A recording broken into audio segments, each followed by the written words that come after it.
shine. Coffee's brewing, feeling fine. News is out and on the air. Shizzy Whiz nuts wild, but we don't care. Morning Whiz and Coffee. Talk the news, he's a tease. Laugh it off, we're on the go. Shizzy Whiz nuts, start the show. Let's go.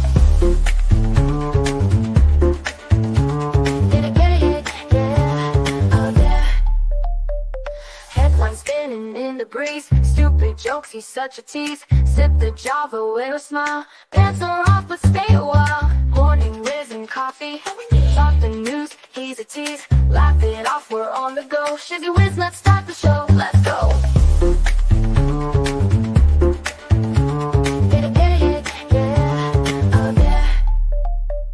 Headlines spinning in the breeze, stupid jokes, he's such a tease. Sip the Java, wear a smile. Pants are off, but stay a while. Morning Whiz and Coffee. Talk the news, he's a tease. Laugh it off, we're on the go. Shizzy Whiz, let's start the show. Let's go.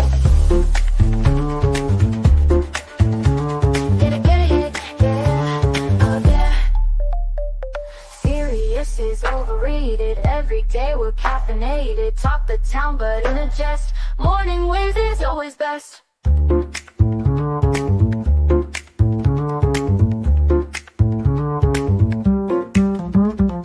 Clock is ticking, time to run. Morning show's a load of fun. Grab your mug, don't spill a drop. Laugh your ass off till you pop.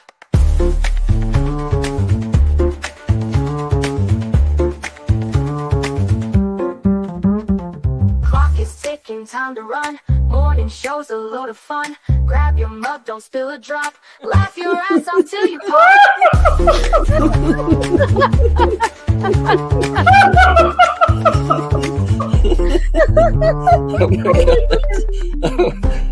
Oh my God. Shizzy breaks Larry. Shizzy broke Larry.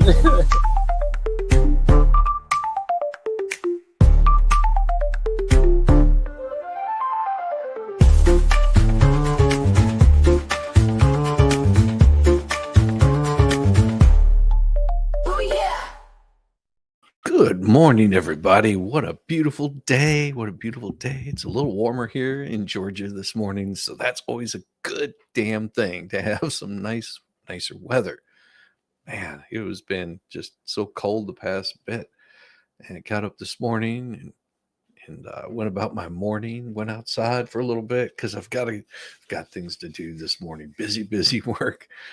But yeah, it was nice out. I was like, oh, this is glorious. I miss having just that little touch of warm weather.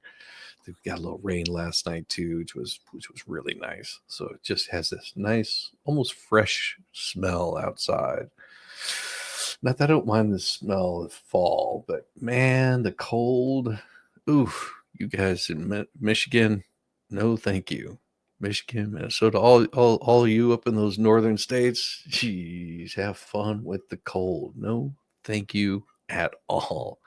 Speaking of cold, I showed this last night, but I've just got to show it again because it just warms my heart that they're still loving the world. Oh.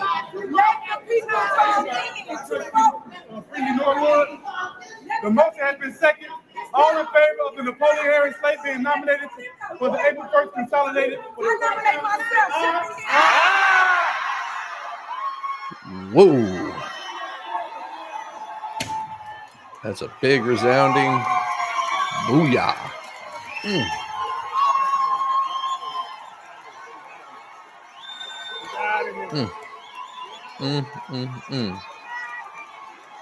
She thought she was being slick. She doesn't like this at all. Oh.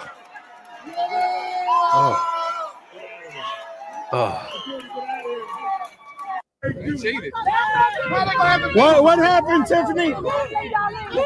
What happened? Here's what she said before the caucus began. They can't beat me. If they could beat me, they would have went to the polls. What do you do tonight if you don't get the Democratic Party's nomination? What do you mean? I will be victorious tonight. You will see. My people out here. They're not going to go nowhere. The show will go on. Her allies now figuring out their next steps. This is the biggest. This is a fraud.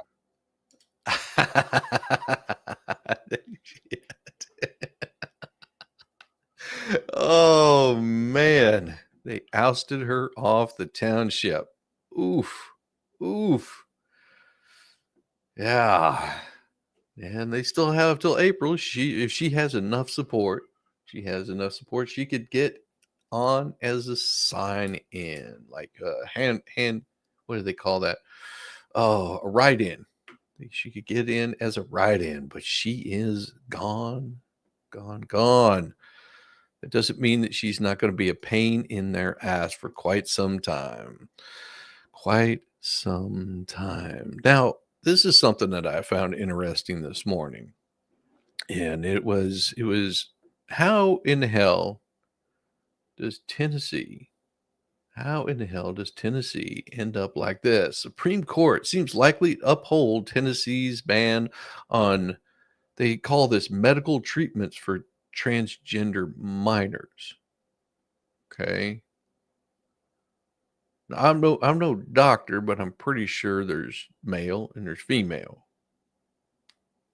There's only two genders. Now, like I said, I'm no doctor, no medical expert, but they would have you believe that mutilating children, Tennessee would agree with. Washington AP, here in a high-profile culture war clash, the Supreme Court on Wednesday seemed likely to uphold Tennessee's ban on gender-affirming care for minors. Now, if you want to know how this can turn out really bad, all you have to do is look at that case there in California, right? Where the parents have this idea of the father saying, my son is a boy, and the mother saying, my son will be whatever my son wants to be, and actually gets custody of the child permanently, takes away all the rights of the father, and is going to mutilate her child. And there's nothing the father can do to stop that. Absolutely nothing. No injunction, no court is going to be able to step in there and stop this from happening.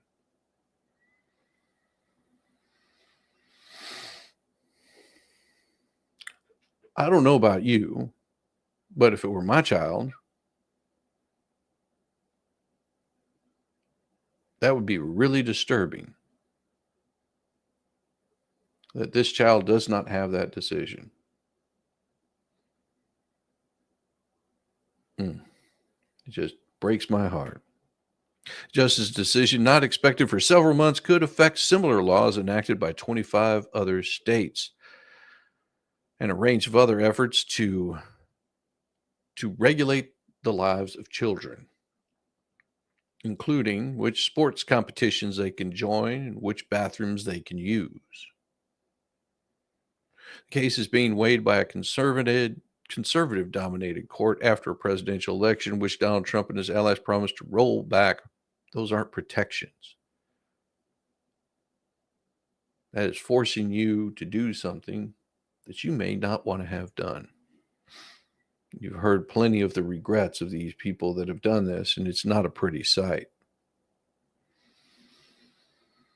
The case is being weighed by that conservative-dominated court. The Biden administration's top Supreme Court lawyers warned a decision favorable to Tennessee could also be used to justify nationwide restrictions.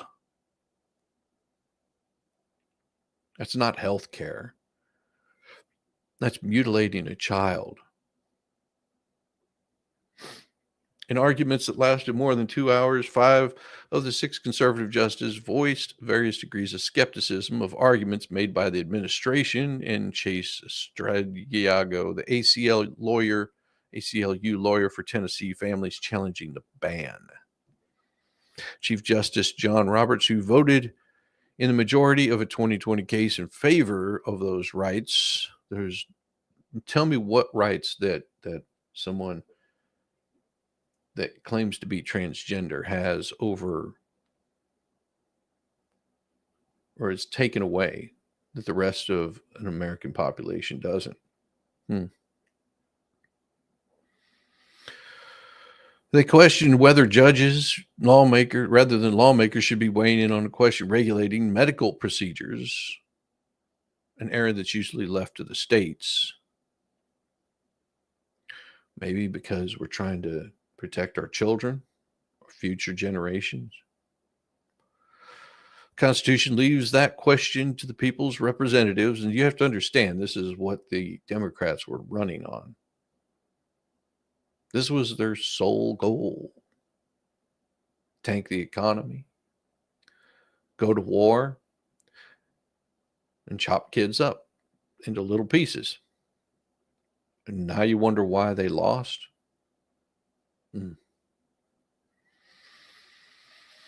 It should be weighing in on question of regulating medical procedures, an area usually left to the states. The Constitution leaves that question to the people's representatives rather than to 9 people, whom none of whom is a doctor. The court's 3 liberal justices seem firmly on the side of the challengers, but it's not clear that any of the conservatives will go along. Justice Sonia Sotomayor pushed back against this assertion that the Democrat process would be the best way to address objections to the law. She cited a history of laws discriminating against others. No, they're not others. They're humans. I guess they failed to see that. Noting that transgender people make up less than 1% of the U.S. population, according to studies. There is an estimated 1.3 million adults and 300,000 adolescents ages 13 to 17 who identify as transformer. According to the UCLA's Law School Williams Institute, I don't care what the Institute says. I don't care how people are identifying. If and when you hit that wonderful age of 18 and you're outside of your parents' home and your parents don't have any decision in that making, feel free. Chop yourself up into little bits. Doing this to children is not right. It's not appropriate one way or the other. It doesn't care. I don't care whenever they want to talk about the color of the skin, because that has nothing to do with it. A black man, a white woman, orange man, doesn't matter. They all have the same rights. Chopping little kids up is not a right. It didn't protect women for whole centuries.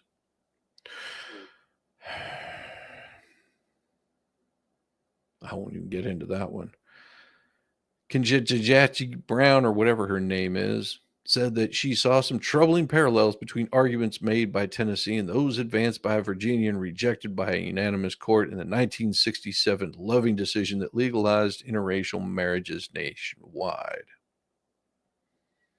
Quoting from the 57-year-old decision, Jackson noted that Virginia argued then that the scientific evidence is substantial in doubt, and consequently, the court should defer to the wisdom of the state legislatures. Our state legislatures are idiots if they think chopping kids into little bitty pieces is appropriate. Justice Neil Gorsuch, who wrote the majority opinion in 2020, said nothing during the arguments. The arguments produced some riveting moments whenever Justice Samuel Alito repeatedly pressed Strangio, the first openly transgender lawyer, to argue that the nation's highest court about whether transgender people should be legally designated as a group that's susceptible to discrimination. No, you're chopping little kids up. That is your goal. That has been your goal the whole time, is to chop little kids up. I don't approve. Stradiato answered that being a transgender does not fit that legal definition. I don't care if you're an adult. You do with your body as you wish, but leave the kids alone.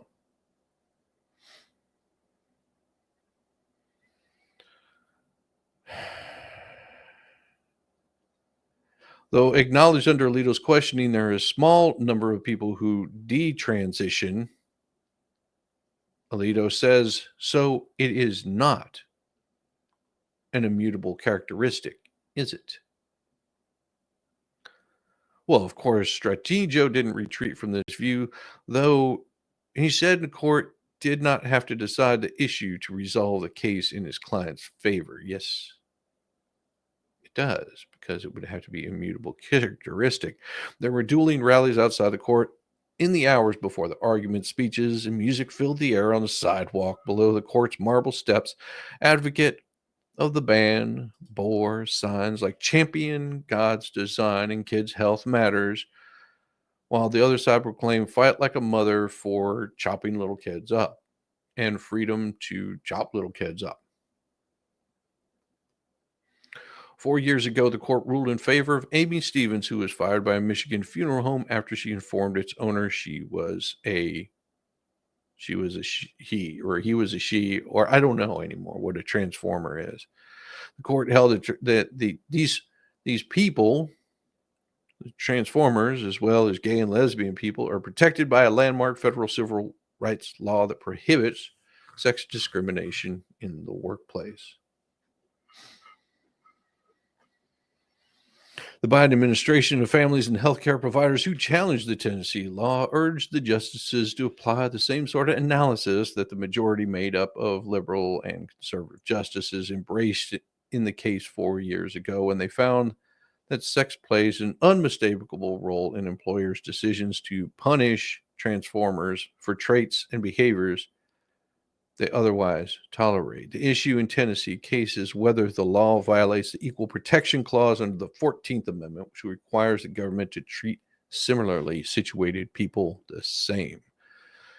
Tennessee law bans puberty blockers and hormones treatments for minors. As I said, it's about the kids. It's not about the adults. It's about the kids. But allows the same drugs to be used for other purposes. Solicitor General Elizabeth Preligor, the administration's top Supreme Court lawyer, called the law sex-based line drawing.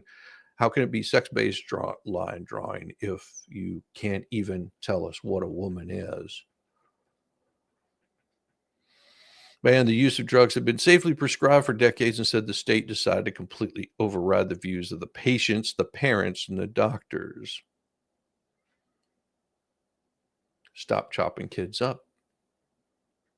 She contrasted the Tennessee law with one enacted by West Virginia, which set conditions for the health care for transformer minors, but stopped short of an outright ban.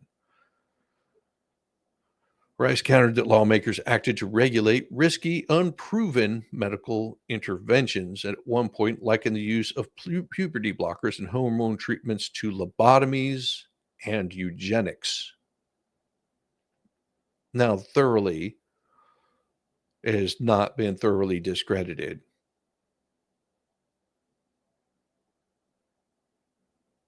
It has been endorsed by large segments of the community. That is not true. Rice argued that the Tennessee law doesn't discriminate based on sex, but rather based on the purpose of the treatment. Children can get puberty blockers to treat early onset puberty, but not as a treatment for gender dysphoria. In case you don't understand what dysphoria means, it means chopping off parts of your body because you don't believe it belongs there. That's what dysphoria would be. It's a psychological problem. Our fundamental point is there is no sex-based line here, Rice said. While challengers invoked the 2020 rule blocking Bostock versus Clayton County for support, Tennessee relied on the court's precedent-shattering Dobbs decision in 2022 that ended nationwide protections for abortion and returned the issues to the states. The two sides battled in their legal filings over the appropriate level of scrutiny the court should apply. It's more than an academic exercise. The lowest level is known as rational basis review, and almost every law looked at that way is ultimately upheld. Indeed, the federal appeals court in Cincinnati that allowed the Tennessee law to be enforced held that lawmakers acted rationally to regulate medical procedures well within their authority. Other than we don't let them chop children up. The appeals court reversed it.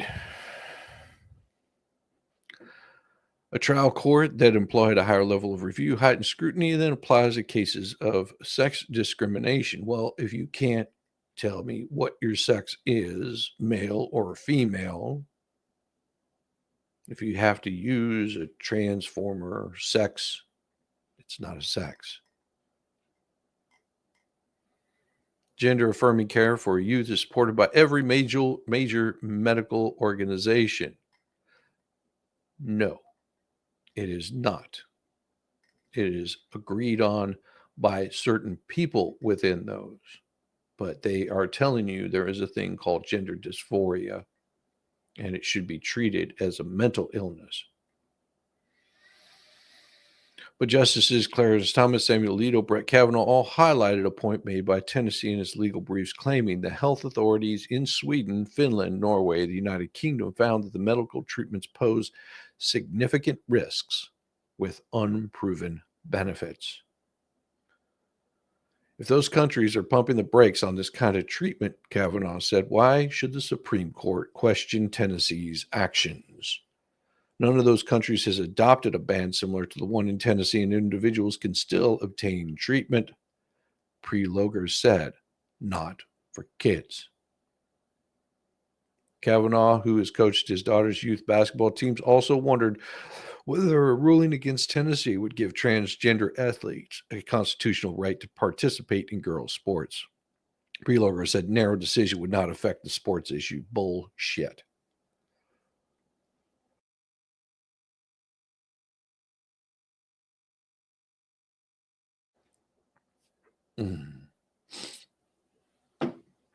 It would affect it drastically.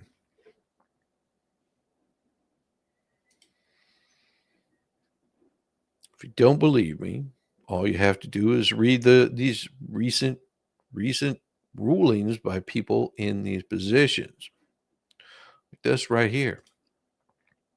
Way back in January, wrote about Mr. Haley Davidson, a man who went around LARPing, live action role playing as a woman. Davidson won a women's golf tournament here in Florida. If you remember, Davidson won the NXXT Women's Classic, which qualified him to play in the Ladies Professional Golf Association.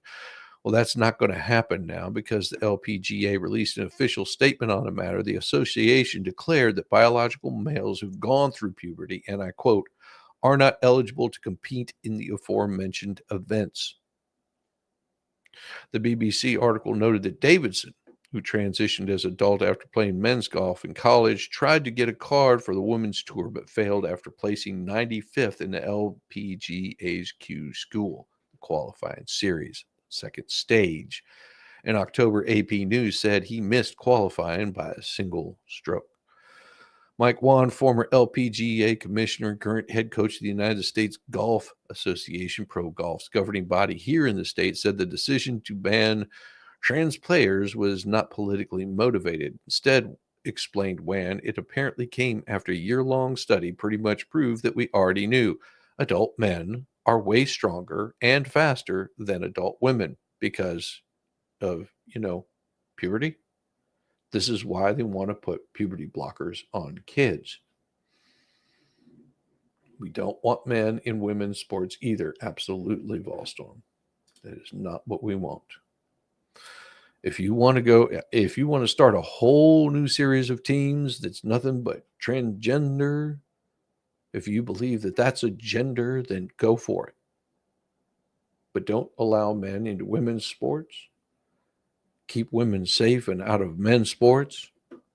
If you want to have a transgender sports team, then go start a transgender sports team. Why is it that men have to take up these spaces of women? Why? Why do men feel that they have to be in women's sports? The LPGA has updated its gender policy for competition. Policy law was developed with input from a broad array of stakeholders and priorities, British English, the competitive integrity of women's professional tournaments and elite amateur champions competitions. This working group has advised that the effects of male puberty confer competitive advantages in golf performance compared to players who have not undergone male puberty, per LPGA statement.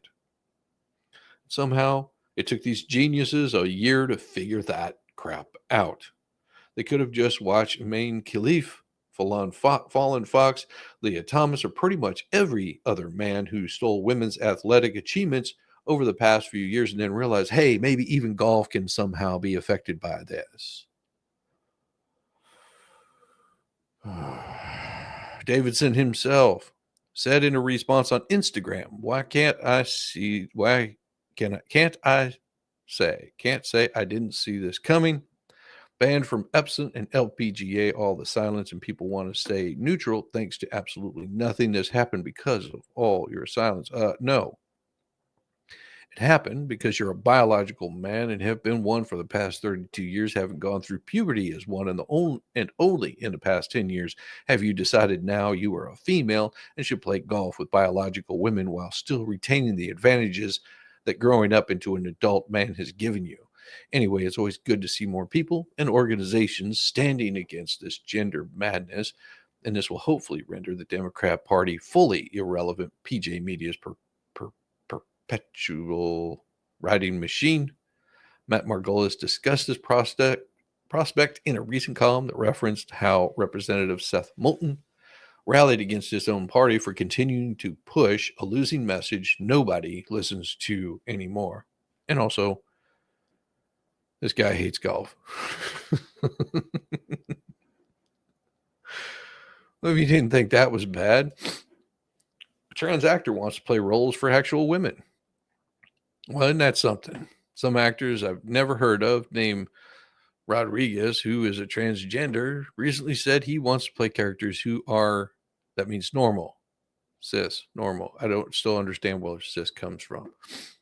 As they don't delude themselves into thinking that they are the opposite sex. In other words, he wants to be paid for doing what he's already doing by being transgender, which is playing a character, except he refuses to break, not even after a DVD commentary, Eat Your Heart Out, Kirk Lazarus.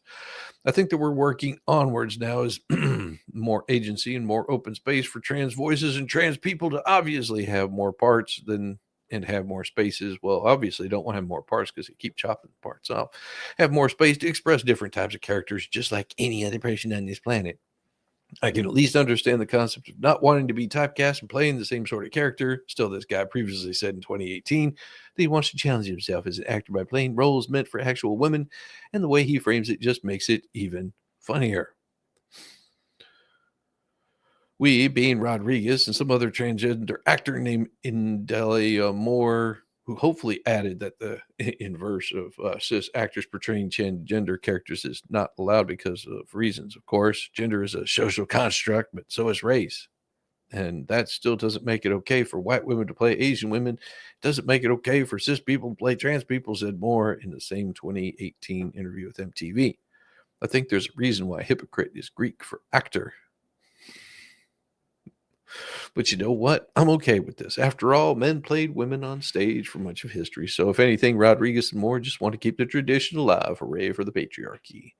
In fact, let's take it a step further. Why don't we get some remakes of classic films with all transgender casts to remove all the problematic aspects? Why not have The Breakfast at Tiffany's replaced the lame cisgender Audrey Hepburn with a stunning and brave woman like Rodriguez? What wouldn't love to see their trans sisters facing the struggles of high school girls and Mean Girls or Heathers? Wouldn't The Notebook be so much better if Allie was a trans woman? Or better yet, how about we have Elliot Page playing none other than Dirty Harry Callahan himself in a remake of Dirty Harry? Trans men ought to be allowed to play the same roles cis men do. Let's see what waif of delicate face came back from Vietnam and go on a rampage in a small Washington town in a remake of First Blood. A quartet of transgender men would surely play Wyatt Morgan, Virgil Earp, and Doc Holliday in a remake of Tombstone far better than Kurt Russell, Sam Elliott, Bill Paxton, and Val Kilmer could, right? After all, trans women are women, trans men are big. Biology means nothing. But seriously, if you notice, it's always dudes in dresses pulling this shit. You never seen the men who are biologically female demanding to be treated like, men, the same way transgender women demand to be treated like women. But shit, what do I know? I'm an idiot.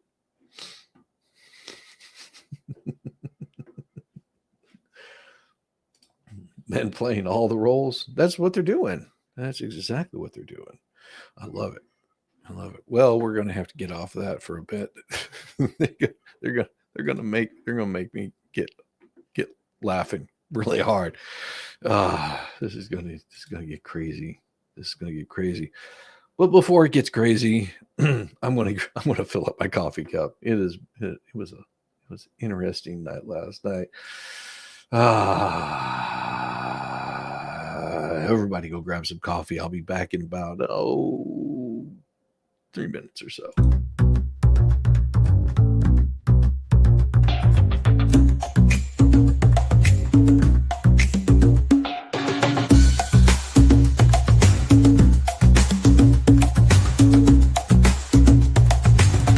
Shizzy, when it's chat we thrive, where Shizzy does dance and memes arrive. No quiet moments, no dull night. We laugh and funny sight. Oh, Shizzy's crowd, you're wild and true, with crazy gifts and jokes that flew. We're living pixels in the stream, a digital dream, a shared daydream. From shoutouts to those random screams, to inside jokes and endless memes. We talk and Shizzy, when it's chat we thrive, where Shizzy does dance and memes arrive. No quiet moments, no dull night. We laugh and funny sight. Oh, Shizzy's crowd, you're wild and true, with crazy gifts and jokes that flew. We're living pixels in the stream, a digital dream, a shared daydream. From shoutouts to those random screams, to inside jokes and endless memes. In Shizzy, when it's chat we thrive, where Shizzy does dance and memes arrive. No quiet moments, no dull night. We laugh and funny sight. Oh, Shizzy's crowd, you're wild and true, with crazy gifts and jokes that flew. We're living pixels in the stream, a digital dream, a shared daydream. From shoutouts to those random screams, to inside jokes and endless memes. We type our hearts, we spam the love. Our chat rooms like a lit up club. Our chat rooms like a lit up club. Oh, Shizzy's crowd, you're wild and true, with crazy gifts and jokes that flew. We're living pixels in the stream, a digital dream, a shared daydream. Ooh, yeah, we come together night and day. We laugh, we play in our way. A family in a cyberspace, loving hearts in this virtual place. Oh, Shizzy's crowd, you're wild and true, with crazy gifts and jokes that flew. We're living pixels in the stream, a digital dream, a shared daydream.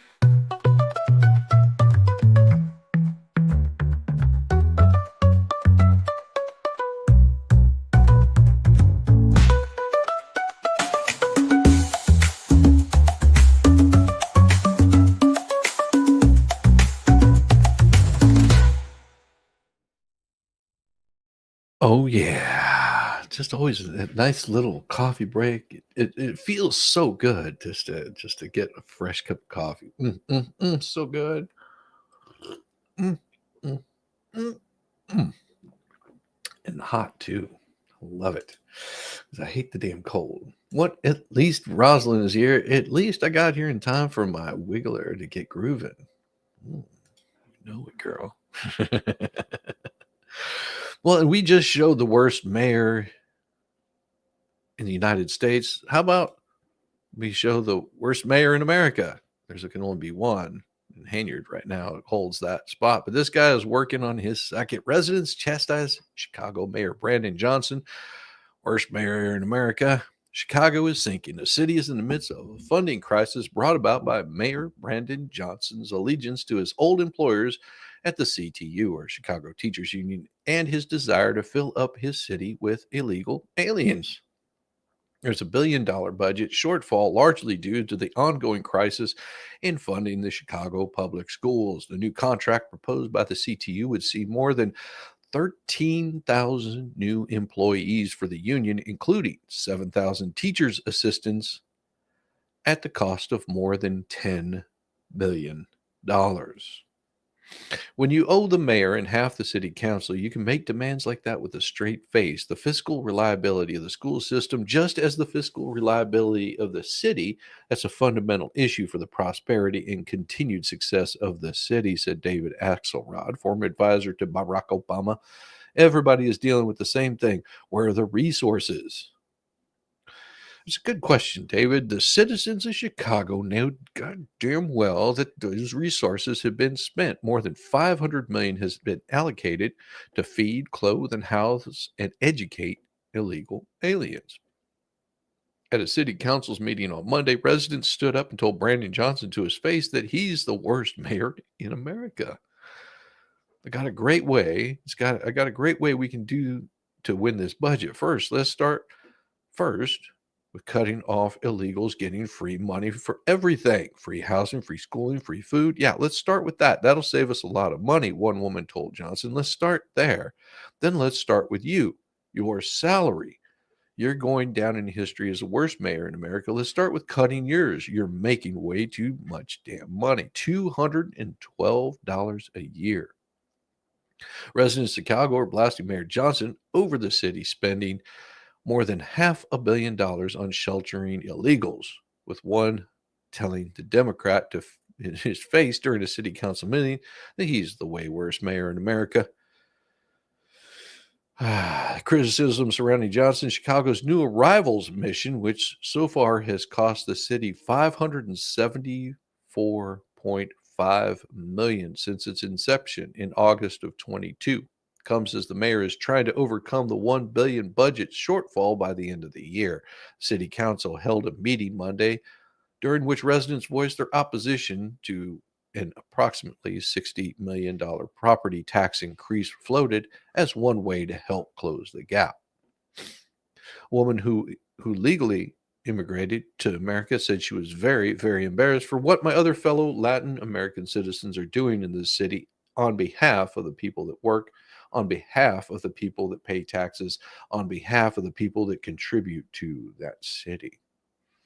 I'd like to make it very clear that not everyone is the same. These people came with a wide door open, and they feel entitled to many things that nobody has. There are U.S. citizens suffering from poverty, she said. There are U.S. citizens on public aid, and these people are just enjoying the benefits, becoming delinquents, and they have no consequences. The budget crisis, the crisis with the CPS, and especially the shootings and other crimes in the city have accelerated capital flight from Chicago. It's also kept young families from moving into the city. The city's financial disrepair has already had an impact, especially in the business community, said Pete Cadence, a solar power entrepreneur who co-founded Hope Chicago, an education nonprofit. When you have great education that drives young working class families that we want here in the city, but instead we're driving them away. Brandon Johnson may be the worst mayor in America, but he's also a city killer. His mismanagement and incompetence have brought the city of Chicago to its knees. What will the city look like in 3 years when the Johnson term is up? Yeah, what will it look like whenever the Johnson term is up? Well, all you have to do is look no further than where is hell is it? Here we go. You have to look no further than what was happening in New York City, right here. Daniel Perry jury deliberations delayed due to 3 jurors being severely beaten on a subway ride to the courthouse. I am kidding. This is a story from the Babylon Bee. It's not true. This is satire. In case you don't understand satire, YouTube, this is satire. I'll let you know by giving you this right here. There you go. Explicit images, dirty words, and general malfeasance. How about this right here? Is this better? This channel can't confirm any of what you see is here or true is correct. The jury deliberations in the trial of Janie Perry were delayed this afternoon after 3 of the 9 jurors were severely beaten on the subway while trying to reach the courthouse. The beatings were filmed on cell phones by several bystanders who watched disinterestedly as the jurors who were manhandled by homeless schizophrenics. We regret to announce that deliberations will extend into a third day due to the rampant violence in New York's subway system, announced the courthouse spokesman. The court is totally shocked by these Brason's assaults and unequivocally condemns the bystanders for not assisting these jurors as they were being beaten mercilessly, and absolutely disgusting to see the video. Several strong, capable men sitting idle while these jurors, all of them whom were female, were viciously assaulted. All 3 of the jurors, whose identities remain anonymous, were hospitalized for their injuries. Witnesses report the victims all cried out for help, but for unclear reasons, no one stepped in. The New York Police Department officer Max Darnold.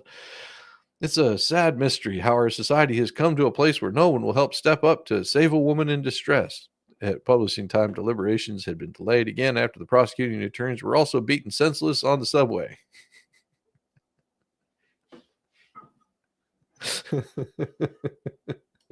Oh, I love the Babylon Bee. They have some of the funniest stories. That one killed me. That one killed me.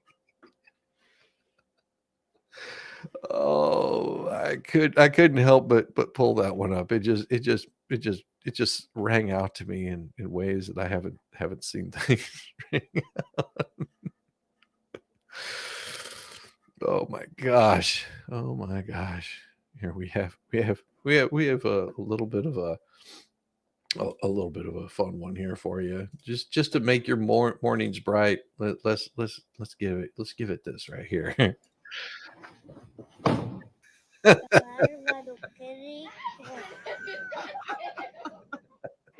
Good morning, cows. This right here is why we don't crawl. Stand up.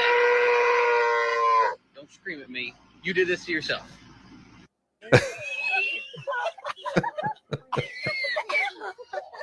You feed them, you raise them, you send them to school, and they're still stupid.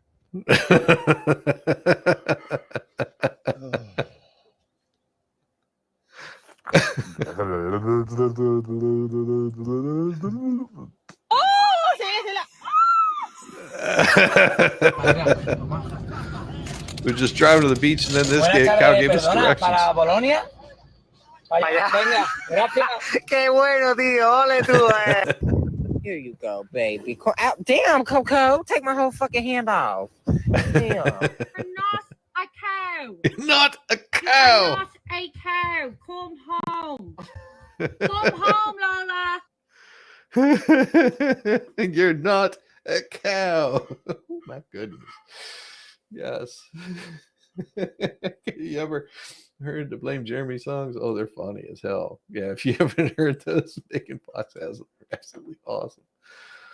Babylon Bee is where you get all your news. Exactly. Exactly. Babylon Bee is one of the best places to get your news from. Oh my God. But now for this morning briefing. Team Trump 47 is working like it's in its first 100 days already. Happy Thursday, dear Cruiser Morning Briefing friends. The sine qua non sequester is free shaving rescue animals in Catalonia. There is real electricity around this often moribund transition period between presidents. President-elect Donald Trump took about 12 hours to shake off his campaign fatigue and has been nothing but energy since. While the Trump deranged syndrome lefties are losing their ever-loving minds in an attempt to derail any future that Pete Hegseth may have at the Pentagon, some of Trump's other nominees are behaving as if the clock has already begun ticking on their official time in office. I was marveling about this yesterday when I came upon a post at Red State titled, "Let's face it, Donald Trump is already president." And I immediately thought, shit, nailed it. Here's an excerpt from that. You can't find enough proof of Trump's de facto presidency in the daily post-election meltdowns of corporate media hacks like Joy Reid. Red State covered one of Reid's most recent breaks with reality when she got herself all worked up about Trump posting an AI generation image of himself looking out over the floors and plains of Canada. She took the bait and concluded he was amassing forces ready to make it the 51st state. In short, the media is treating Donald Trump like he's already the president because he's acting, well, shit, like he is. It's amazing. What is up? How you doing? Good morning, Yamaha. Good to see you. I hope that you got some well-needed rest. You're going to need it after tonight, because tonight's going to get crazy. As Terry points out earlier in his post, there's really no one in charge of the executive branch right now. Why shouldn't Trump hit the ground running? Some of the potential members of his administration are hard at it as well, really hard. As a lifelong resident of border states, I'm almost anxious to see Tom Homan get to work for real next year. Until then, we'll have to wait to content myself with watching him gear up for the job. This is from Katie Palovich over at Town Hall. Former Immigration and Customs Enforcement Director and upcoming Trump border czar Tom Homan has been in a verbal war with sanctuary city mayors for weeks, warning them to get out of the way when federal authorities come to their towns looking for criminal illegal aliens. During an interview with Fox News Tuesday night, Homan upped the ante and warned local authorities that harboring illegal aliens is a felony and there will be consequences, Homan said. Arizona deals with more border problems than any other state, yet both my mayor and my governor are psycho Democrats who've done the I will not comply grandstanding garbage. Now I'm dreaming about seeing both those belligerent sons of bitches behind bars for acting up during Trump's first big deportation event. Dreams are important at any age, people. This is precisely the way to deal with Democrats and their flying monkeys in the mainstream media. The Dem governors and mayors who have been getting in front of the cameras threatening to fight Trump were hoping to get no pushback until next year. The new Trump order I'm running while with this for a while doesn't play the way. The crew doesn't let the Democrats suck all the oxygen out of every room while trying to create a perverse public relations advantage. It pushes the hell back. In other industrious administration in waiting news, Elon Musk and Vivek Ramaswamy are busy doing the work of an agency that doesn't even exist yet. Doge, headed by Elon Musk and Vivek Ramaswamy, released statistics called from multiple think tanks and research entities illustrating how onerous the cost of illegal immigration is on the U.S. taxpayer. In 2023 alone, illegal immigration cost taxpayers $150.7 billion. Good thing Doge won't have to spend money on physical calculators when it's finally up and running. All this activity creates an even higher expectations for the Trump 47 experience. I think that the Trump and the team that he's assembling are not only aware of that, but embrace it as well. They'll thrive on the sense of purpose and mission. The Beltway status quo won't know what the hell hit it. Thank you very much. Thank you very much. Won't know. But more on that. Just enjoy. Evidentemente la sensación con la que está generándose este tipo de cosas acá ha complicado un poco la seguridad del sector y también de lo que hoy en día se puede considerar. Bye. Sí, y evidentemente. Just snagged it right out of his ear. Snagged it right on its ear. Love it. Well, if you think things are bad in Canada, right across the border from the United States, you have the Canadian mayor won't be bullied into paying fine for not flying the pride flag. PJ Media colleagues Sarah Anderson and Bren Barty have both covered the incredible story of the Ontario Human Rights Commission fining a tiny town $15,000 for discrimination because Mayor Harold Quaker is refusing to fly the pride flag or acknowledge Pride Month at the behest of the local gay group. I'm just going to call them gay group because I hate the alphabet soups. I find that $15,000 is an appropriate level of compensation for Borderland Pride's injury to dignity, feelings, and self-respect. Ontario adjudicator Karen Dawson wrote in her decision, Borderland Pride is a gay organization serving the Rainy River District in northwestern Ontario, Canada, and Coochie County in Minnesota. They demand the tiny town bend to their will and the will of the Ontario Tribunal or suffer those damn consequences. In addition, the fine McQuaker and his city administration are being forced to attend the gay sensitivity training, or what we like to call brainwashing sessions. No communist society should be without them. McQuaker, a crusty 77-year-old Canadian, is quietly resisting. The town council will meet to decide whether they will pay the fine assessed by Ontario Human Rights Council or they'll tell him to go pound dirt. Well, if you're in Canada, good luck.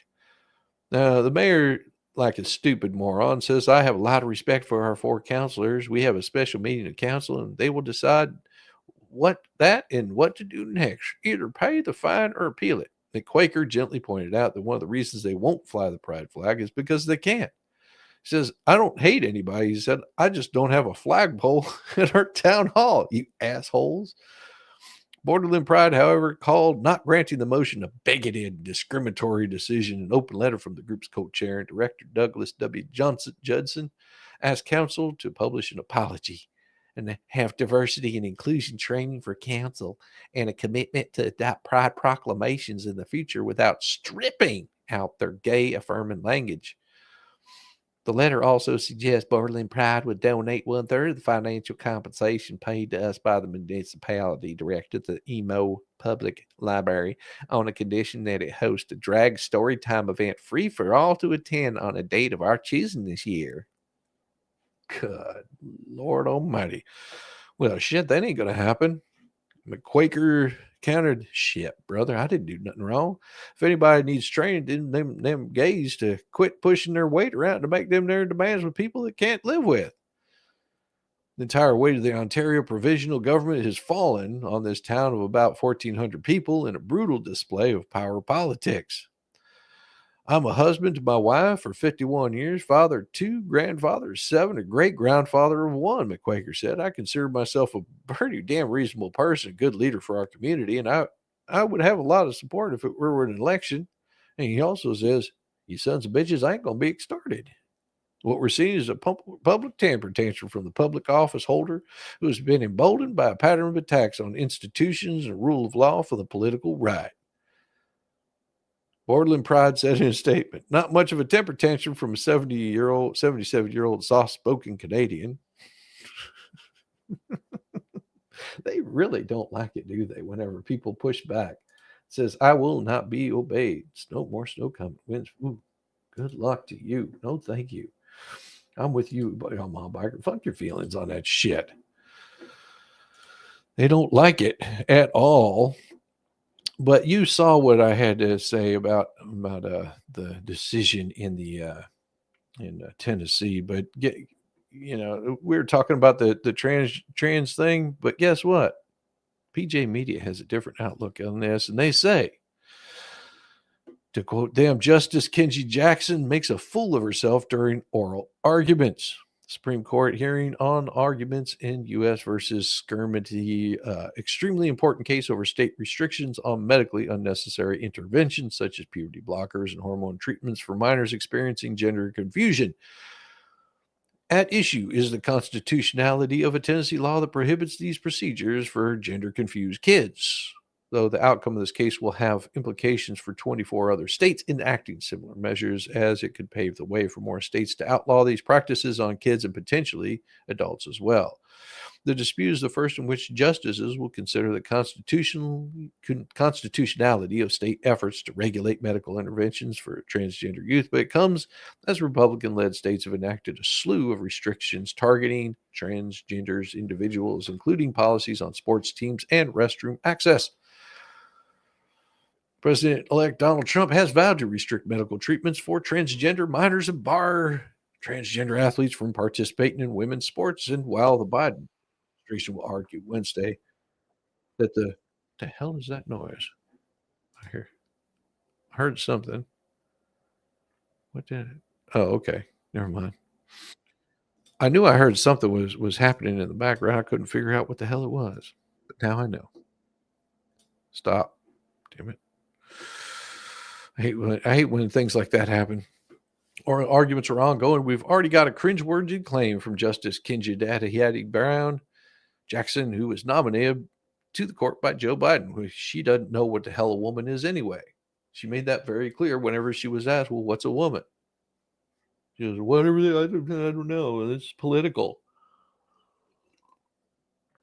I guess some people forgot what exactly she said. She attempted to draw a parallel between banning transgender procedures for minors and banning interracial marriage during the oral arguments. Her premise was nothing short of baffling. She stated by saying being drawn by a statute was sort of like a starting point. The question was whether it was discriminatory because it applied to both races and wasn't necessarily invidious or whatever, before trailing off into a haze of confusion. Her argument only got more tangled as she continued, but as I read the court case here, the court starts off by saying that Virginia is now one of the 16 states which prohibit and punish marriages on the basis of racial classification. She clearly wanted to invoke the history of racial discrimination, but the connection to the current case was tenuous, to say the least. Then the real leap in logic came. When you look at the structure of that law, it looks in terms of you can't do something that is inconsistent with your own characteristics. It's sort of the same thing. The idea that prohibiting minors from receiving irreversible barbaric gender surgeries and hormones could be compared to a law prohibiting interracial marriages is, well, quite frankly, fucking laughable.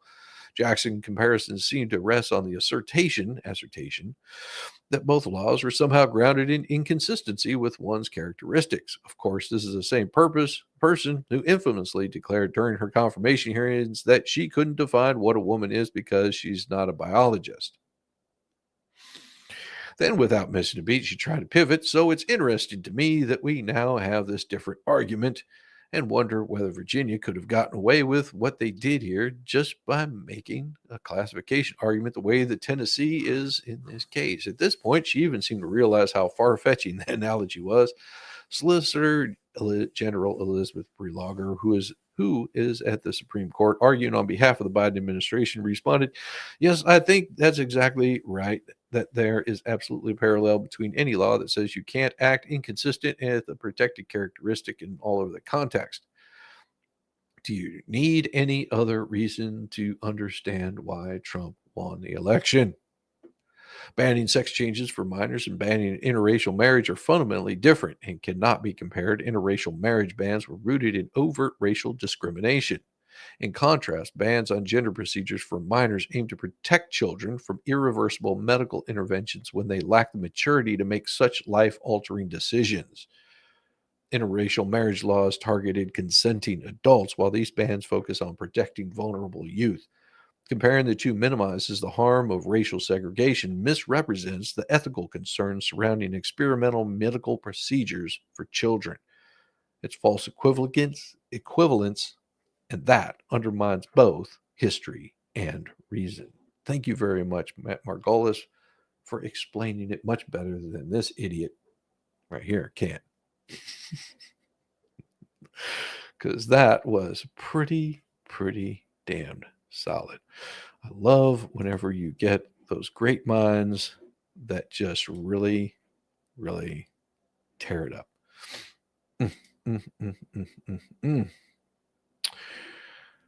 Then we got a little bit more world news that's happening. Macron's government collapses as wokeness mass migrations throttle France.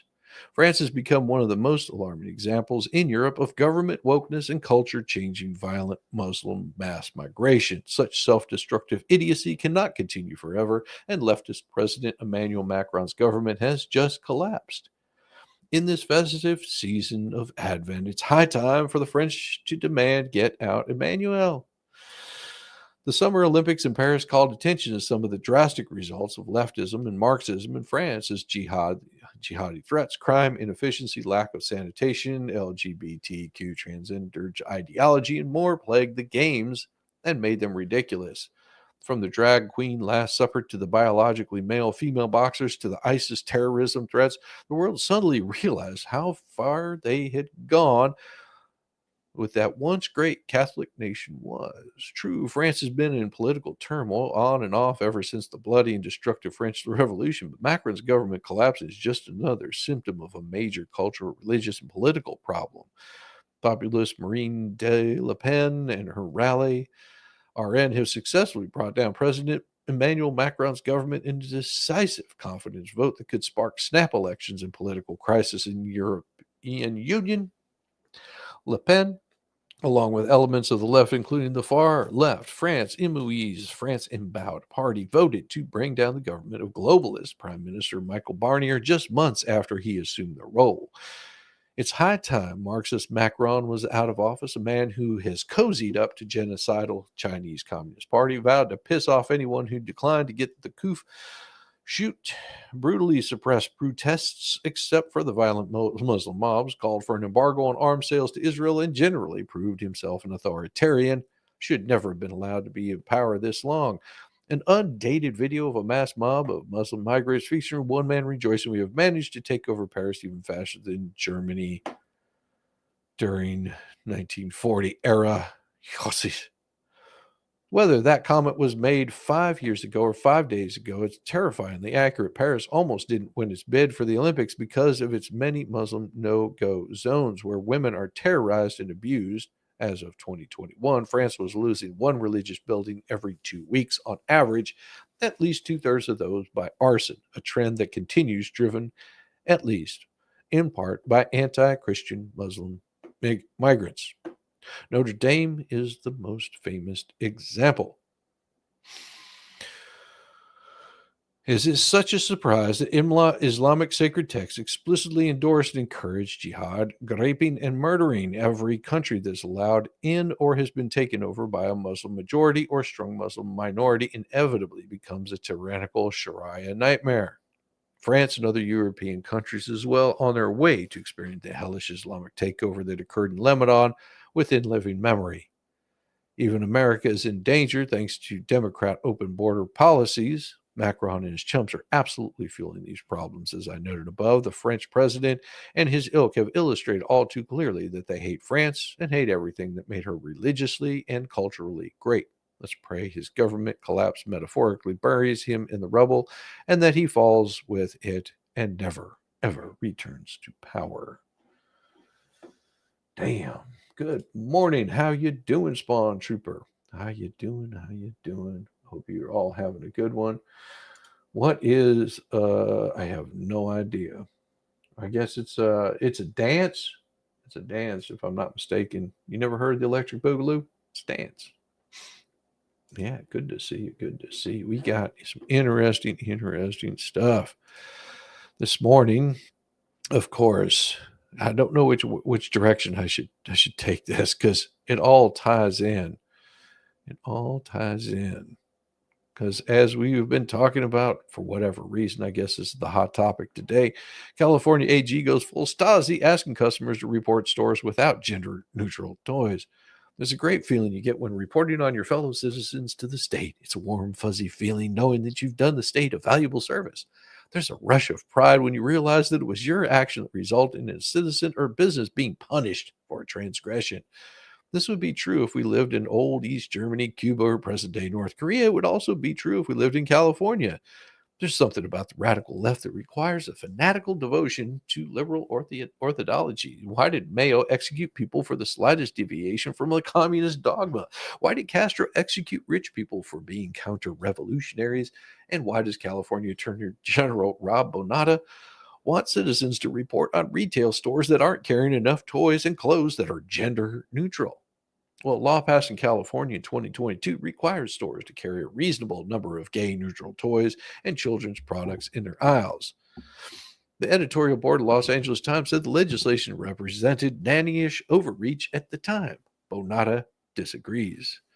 Or Bonta, or Bonehead, or whatever the hell they want to call him. The topic you're covering has been an issue here in the UK for the past 14 years due to lack of interest to integrate into the community. And sadly, we have a problem on both sides. Yeah, immigration is a big deal over there. I'm absolutely positive that, Spawn Trooper.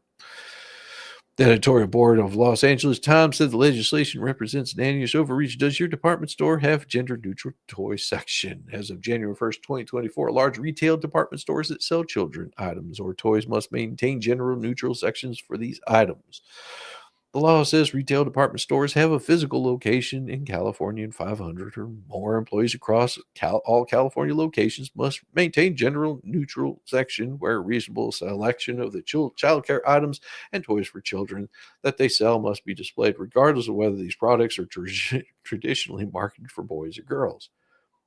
You know, some of those things that I would think that would be gender neutral, firearms. Firearms would be, you know, the little toy guns. Those are totally gender neutral. Those aren't a boy's toy. Those aren't a girl's toy. So that's what they could do. They could just get a bunch of Nerf guns, totally gender neutral. Make them all black and white. That's it. Only two colors, or lack thereof. I got a counter proposal. Why don't stores that wish to cater to parents of trans kids carry that nonsense? Do so. And stores that don't want to offend the majority of their customers, give it a freaking pass. Bonta gives painfully explicit instructions on how customers can snitch. If you do not see an adequate gender-neutral product section in a large retail department store in California that you believe is covered by this law, you may take pictures, document, and file a complaint with our office. There's also a helpful link to where shoppers can report these dastardly stores. Well, how about this?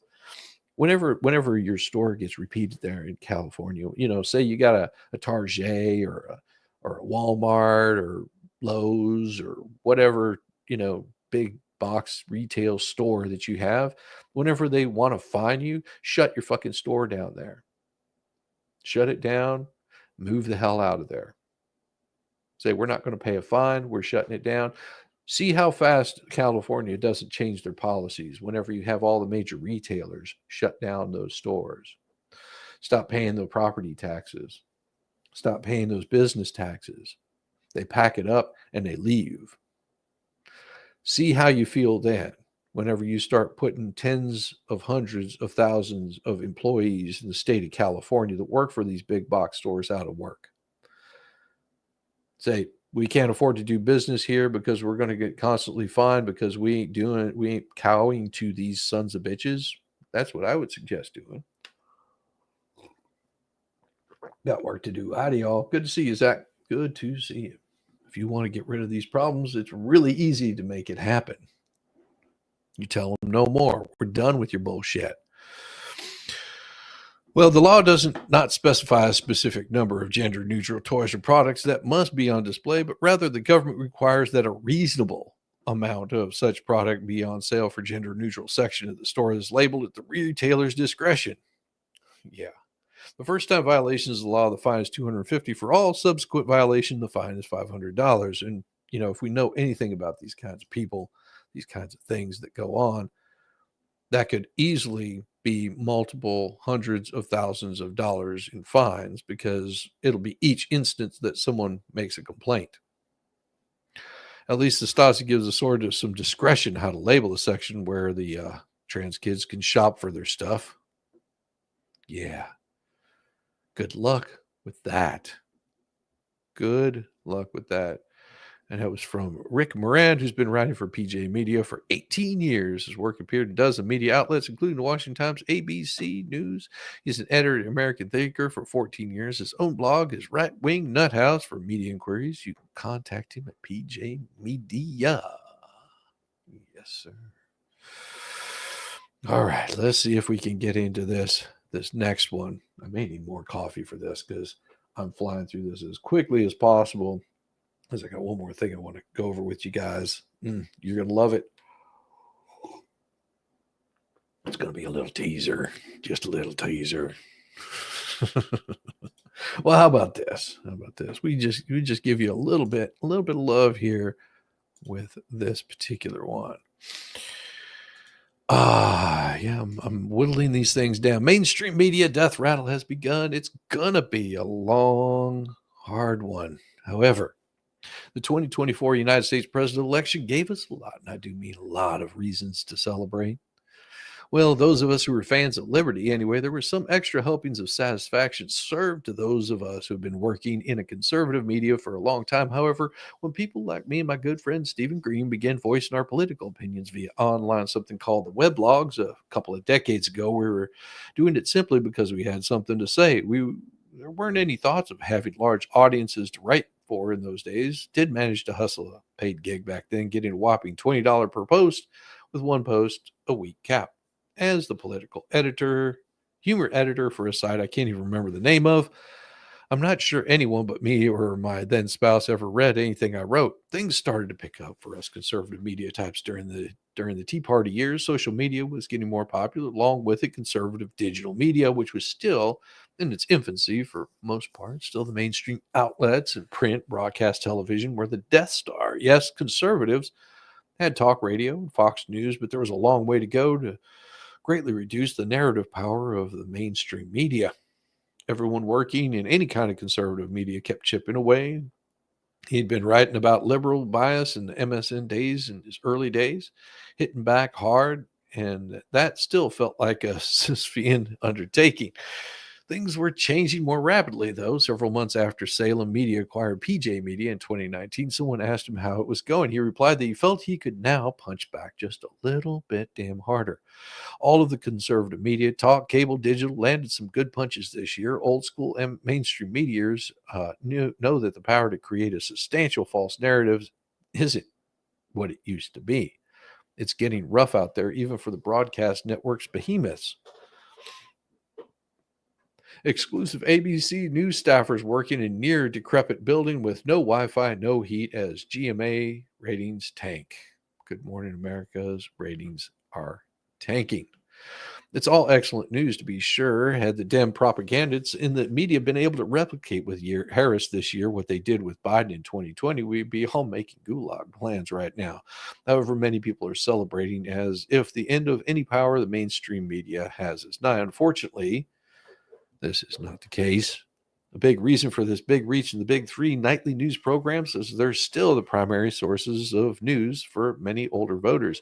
The NBC Nightly News, the CBS Evening News, ABC World News Tonight still pull in almost 20 million viewers combined every weeknight. Now, that figure has been in decline for a long time, but it still dwarfs the numbers from cable news. The target audience for the big three is older and not being replenished by younger viewers. Broadcast television is in general on its way to being a dinosaur for all but the most frugal consumers of entertainment. The inherent attrition is what will eventually weaken and destroy the big three news programs. The networks could institute wholesale challenges to attract new audience, but it's likely that the entire nightly news model is probably too calcified to adjust at this point, however. Print media is somewhat a different story. It's been around a lot longer than television. Those involved in it have developed better survival instincts. The New York Times is still the heavyweight when we're not counting USA Today, which owns most of its circulation in hotels. In print, after a rocky start, the Times adapted well to digital and now has almost 9 million online subscribers. The company's financial health is fine, but it's feeling the sting of losing its grip on the narrative power, perhaps more than any other news organization. The big three news network programs that take their cues from the Times, and it's a mixed bag at the Times because it isn't struggling financially, but it also isn't moving the needle like it used to. And that is a win for conservatives. There's a better chance the old-fashioned newspaper organizations will shake things up a little bit to survive. We've already seen a little of that. The Washington Post, Los Angeles Times declining to make presidential endorsements this year. Both had issued automatic Dem endorsements for decades. This year it was definitely much, much different. Good to see you guys. Good to see all you new people come in, and make sure you hit that like button. Make sure that you've got the ding bell dinging, because tonight's going to get crazy. Oh, it's going to get good. You can't see nothing yet. We're going to give you a teaser. That's why I'm rushing through quite a bit of this stuff. After the election, the owner of the Los Angeles Times announced that he would replace the paper's entire editorial board, just the entire editorial board. Love it. In an effort to be more in touch with voters. Does this signal an eventual shift by the Washington Post, maybe even the New York Times? No, but it does show those aforementioned survival instincts. Again, Trump's overwhelming victory was a thorough repudiation of the American mainstream media's provocation and propaganda way of doing business. The hacks at mainstream media have lied more about Donald Trump than they have about any other 10 American political figures combined. Just 20 years ago, that would have been enough to prevent him from winning the first time, and their insane hatred of Trump has exposed them to a lot of people who never used to pay much attention to the media. Now we've got another 4 years of watching them destroy themselves. Like I said in the headline, it'll be a long death rattle. But you can always subscribe to the PJ Media and get quite a bit of information from this news source.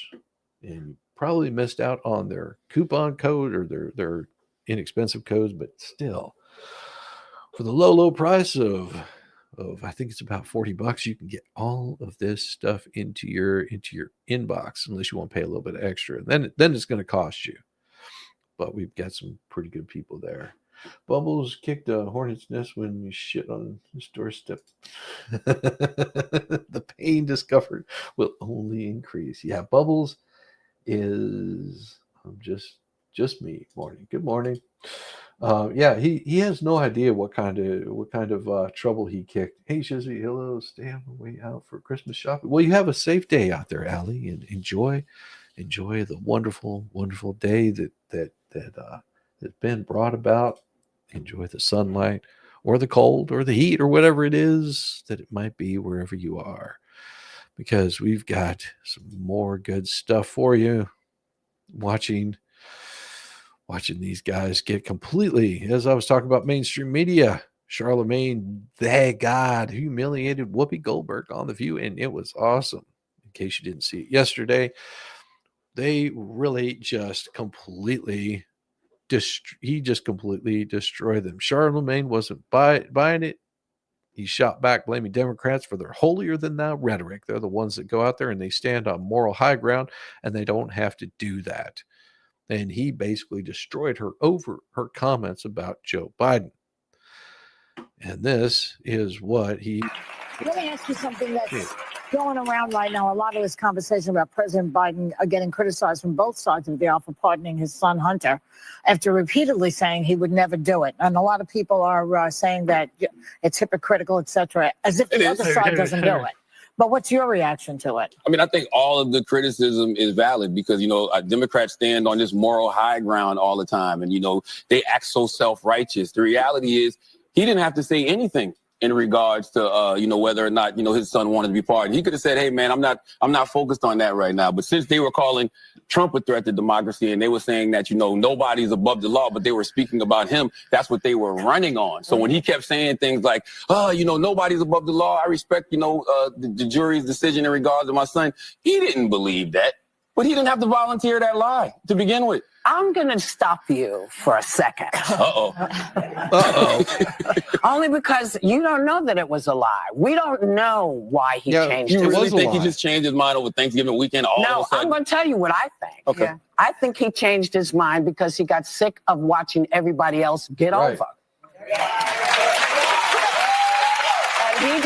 And this is just my feeling, because at some point you get to the place where you just go, so I'm just going to follow the straight and narrow always, because that's what's expected of Democrats. But that's their fault. They're the ones that they're the ones that go out there and they stand on this moral high ground. Listen, they don't have to do that. I'm a Democrat. Tell me what the moral high ground is. The moral high ground is nobody's above the law. I respect what the jurors are saying. He don't have to do that. So we're mad at him because he changed his. Oh, no. By the way, I'm not mad at him. No, we're mad at him because he didn't follow the rule of law that he espouses. He's same thing with Whoopi Goldberg. He's just totally handing it down to her, just giving her the big smackdown. Oh, massive eye roll. Yeah, exactly. Massive eye roll on this shit. But you sound like you're No. If I can get in on this, I actually think it went further, and this is one thing we really disagree on. Joe Biden made a point of saying we stand by our institutions and the impartiality of the Department of Justice. Democrats ran on. Whoopi doesn't understand shit. She's just mad. She is just mad because they're getting called out on their bullshit, as she always gets upset. She's typical of one of these assholes that, but I've got to be right. You can never admit defeat, ever. She's a cutie. On that, the same DOJ indicted Hunter Biden. How we shouldn't be saying it's corrupt like Donald Trump does, but then in his statement pardoning Hunter Biden, he says that it was a political pursuit by his own Department of Justice. Explain to me why it is that when Joe Biden does something, everybody clutches their pearls. He's wrong. Nobody he lied. criticized Donald Trump more than me or Charlamagne the God. I'm sorry. Yeah, people have criticized him more. I've criticized him more. We've all criticized him more, but you're missing my question. Okay. My question is, what is it that makes people flip out with Joe, but we don't have the same kind of thing? Bullshit. Everybody was losing their shit over what was going on. Whenever you've got political DOJ, Biden's DOJ, going after President Trump over, no pun intended, trumped up charges that have been dismissed. I think almost all of those charges have been dismissed, if not all of it. What happened to Mar-a-Lago? They were like, yeah, this isn't right. What happened with the Supreme Court? They said, yeah, this isn't right. It's completely different than a felon owning a firearm, a drug addict owning a firearm, and then disposing of it by throwing it in a fucking dumpster. Or how about the billions of dollars that he washed across the Ukraine, China, North Korea, Russia? Yeah, he had his hands in all these fucking pockets at Joe Biden's behest. And then his daddy gives him free reign. Now you understand why the mainstream media is losing speed, because these things are being brought to the public's attention, and they're sick of it. There's a reason why the Democrats did not win this year. Their ideology is so skewed that they think that this kind of crap is appropriate. That's an angry gay dude. Yeah, that is very true. That's what angry gay I don't think people are flipping out with Joe. I think Democrats are flipping out with Joe because Democrats believe that they don't represent what he's currently representing. But that's just not true. That's why I say they stand on this moral high ground that simply does not exist. And I think this is also the problem when we pick sides, right? We've turned political parties into teams. I'm a Dallas Cowboy fan. Ain't nobody more delusional than me, right? Okay? I feel like we're going to the Super Bowl every year, but I'm not delusional. Well, no, that is delusional. But when it comes, but when it comes to political parties, if you pick a side, right, if you say you're a Democrat, if you say you're a Republican, you refuse to be objective about anything. That's why I'm an independent. Yes, but that's not a monolith. We're not, Democrats are not a monolith. Why can't you say when Democrats are wrong? And why can't Republicans say when Republicans are wrong? I'll tell you when Democrats are wrong. So you don't think Joe Biden is wrong? No, I don't. No, she doesn't. She doesn't say shit whenever Democrats are wrong. She says, oh, don't look at it here. There's nothing to see here. She does that all the damn time. Her and her crippled ass. Can I just point this out to you? The president has a pardon power, right? I didn't say you were ridiculous, Ms. Goldberg. Yeah, I would never. I said that. I just think that. Think about it. Just think about it this way. Yeah, don't give her no love. Yeah, these people trying to make their points. The View, I don't know who watches that crap anymore. It's really something to see Charlamagne call out Goldberg's reluctance to concede on any wrongdoing by Biden right to her face, even as he repeatedly emphasized the need for objectivity. We turn political parties into teams. If you say you're Democrat or Republican, you refuse to be objective about anything. Well, of course, nothing stopped Goldberg from clinging to her defense of Biden and the Democrats. She simply refused to acknowledge her hypocrisy, despite Charlamagne calling her out for it. Charlamagne closed the exchange with a sobering truth. Neither one of them political parties have the moral high ground. Why can't we just be all objective and call it what it is? Because that's too hard for a lie. Good morning, Mayor Dan from the Hunting Blind, spending some quality time with your middle daughter. Good luck on the hunt. I hope that you bring home the dinner. Bring home the dinner, fine sir, and you have a wonderful, wonderful, wonderful holiday season coming up. I mean, it is getting closer and closer to Christmas. Make sure that you've reached out to loved ones. Give them all that you possibly can. Give them just a little bit more than than you did last year, and everything will be good. There we go. Joe Biden going out all out with another $15 billion on your tab for 2 more failures.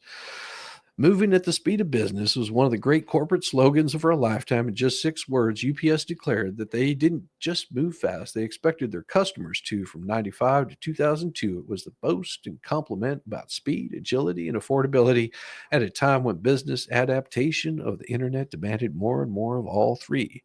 Then there's the moving at the speed of government, slow, cumbersome, expensive. Presidentish Joe Biden has always moved at the speed of government. Well, if even that. Today, there's a couple more examples of if that about the man about to shuffle across into the sunset. But don't you worry, Biden won't have to pay for his late largest. You and I will. Remember that the first half of Biden's one and done administration, when the country faced a computer chip crisis so severe that Congress had to throw more than $250 billion at it. And yes, that's $280 billion to you and me and generations down the road. One receipt of that emergency aid, microchip technology, decided to forego its 162 million share of Biden's industrial scale slush funds. Now, I've put in negotiation with the CHIPS office on hold for now, said Steve Sangini at a UBS conference, according to Bloomberg report. Probably by the time I get my arms around it, we're into the new administration. The grant was applied to maybe almost a year ago when everybody thought the factory capacity was never enough and the world was going to build silicon fabs forever. Today, we have too much capacity. Why, it's almost as though businesses responded to changing market conditions faster than government does. And another thing, why did UPS ever quit using moving at the speed of business for what can Brown do for you? I'm willing to concede that maybe the old slogan had gone a little stale after 7 years, but switching to what can Brown do for you, really, the connotations are never pleasant. On a much bigger scale, the microchip technology, Intel CEO Pat Gensler was forced out Monday after his 3-year effort to turn the company around was deemed a failure by the board of directors. According to another Bloomberg report, Gensler was given the option to retire or be removed and chose to announce the end of his career at Intel. Intel was once the unbeatable leader of CPU tech, in no small part because in its heyday, CEO Andy Grove believed that only the paranoid survive. But a later CEO, Paul Ontelli, dismissed the idea of putting its chips in Apple's first iPhone, and they eventually seeded the mobile market. Since then, Intel has failed to see that AI chip revolution coming. Samsung, Taiwan Semiconductors, now NVIDIA, all ate Intel's lunch, and federal grants will not bring it back. Nevertheless, as a Thanksgiving gift, Biden's Department of Commerce last week awarded Intel up to $7.86 billion in direct funding from chips. Maybe they'll spend it on bringing Andy Grove back to life. Speaking of a multi-billion-dollar failures we get to pay for, here's another biggie. Stellantis owns Chrysler Group auto brands, including Chrysler, Dodge, Ram, which they spun off from Dodge and Jeep. The European-based company has let Chrysler and Dodge basically die on the vine for lack of new vehicles, with only Ram and Jeep as moneymakers, but the Stellantis bet big on taking Jeep upmarket and electrifying both Jeep and Ram. But Biden never wanted to let real-world results get in the way of his big, stupid, expensive ideas. On Monday, Biden's Energy Department announced $7 billion loan to Stellantis and Samsung to build batteries in Indiana for cars that no one is buying. So how much do you want to bet that loan never gets paid back? Because if they fail, we pay. It's the Biden way. Now, here is a 50% off during this time. So if you're looking to get on the VIP and get more news like this from PJ Media, all you have to do is join now for 50% off during their Save America promotion. Their promotion would be Save America, all one word. So if you're looking to buy into the PJ Media and you want to become a member, you want to get that in your nice little inbox, and you can read these at your own speed and your own pace. But Biden isn't done with his stupidity, because also he strikes again during the African summit meeting. The election may be over, but Joe Biden is still president Jish and the administration isn't even trying to make Camel Toe look like a co-president anymore. It's hard to say who's exactly running the country right now, but I doubt many people believe Biden is the one calling the shots, except on Camel's face. On Wednesday, he appeared to briefly nod off during a discussion about trains during a summit in the country of Angola in Africa. And then Biden used the trip to announce $2.5 billion U.S. back-end investment in the Lobido Trans-Africa Corridor, a major railway project that aimed at improving transportation across the continent. However, during a meeting with African officials and U.S. business leaders involved in the corridor, Biden twice closed his eyes for at least a minute. At one point, his hand twitched and he dropped something he was holding. Reporters traveling with Biden noted that he appeared fatigued, likely a result of his packed, 3-day schedule in sub-Saharan Africa. While he did take notes during portions of the hour-long meetings, his voice sounded hoarse and foggy by the end. Let's face it, Biden is figuratively asleep at the wheel in so many ways throughout his presidency that incidents like this aren't even shocking anymore. Nonetheless, it's quite terrifying when one thinks about it, considering the power he technically still has despite being a lame duck who can barely stay awake. Earlier this year, Biden appeared to fall asleep during the Memorial Day celebration at Arlington National Cemetery. Sleepy, sleepy Joe. But of course, nothing can be said more than how much that he wants to lavish cash on climate projects than the African disaster relief, as North Carolina families still are living in tents. As Joe Biden pledges billions of dollars to Africa and climate boondoggles and chip companies, families who have lost everything in recent hurricanes in North Carolina are sleeping in tents in freezing temperatures. North Carolinians are camping out, some of them in tents amid snowfall.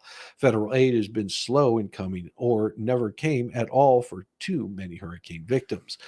Yet the Democrats seem to have endless amounts of taxpayer money for their pet projects. The Biden administration the last few months has sent millions of dollars to Gaza, Lebanese, and most recently Africans, not to mention the illegal aliens living comfortably in hotels at U.S. taxpayers' expense, all while U.S. hurricane victims wait for federal aid that doesn't come. Newsmax host Todd Starnes posted it on X December 3rd. It's snowing in western North Carolina mountains. Many people are living in tents. Others have no home. FEMA has abandoned the people there, so has Biden. Instead, the president is sending $1 billion into disaster relief to Africa. That's because western North Carolina is Trump's country, and the Marxists within the administration want the citizens there to suffer. It's really that simple, and it's really that appalling. Maybe if FEMA had spent over $1 billion on illegal aliens, hadn't spent over $1 billion on illegal aliens, it would have some money left over for American citizens. The Biden-Harris administration has also spent $100 billion on clean energy initiatives, even though this so-called clean energy is actually toxic, unreliable, inefficient, extremely expensive. As Reuters reported, among the recent awards that pushed the grant funding over the $100 billion milestone are a $119 million contract issued by General Services Administration to electrify 5 federal buildings in the D.C. region, $147 million to the National Oceanic and Atmospheric Administration for science and data collection to account for the effects of climate change on fisheries, an additional $256 million in rural energy for American program grants and loans from the U.S. Department of Agriculture. Yet, there is no money for North Carolina families trying to survive in the snow. There's no climate crisis, and green energy is nothing but an expensive scam. Ultimately, Starnes is probably right. The Biden-Harris administration could care less what happens to people in North Carolina. Was it because they voted for Donald Trump in the 2024 election? It prefers to launder money to foreign entities and domestic climate alarmists. Thank God these people have been voted out of office. When it comes to spending American taxpayers' monies, the feds ensure that law-abiding Americans always receive the money last. I've got to get myself some more coffee. Give me just a second. I'm going to give you a little bit of a coffee break song, and I will be back in just a couple of minutes.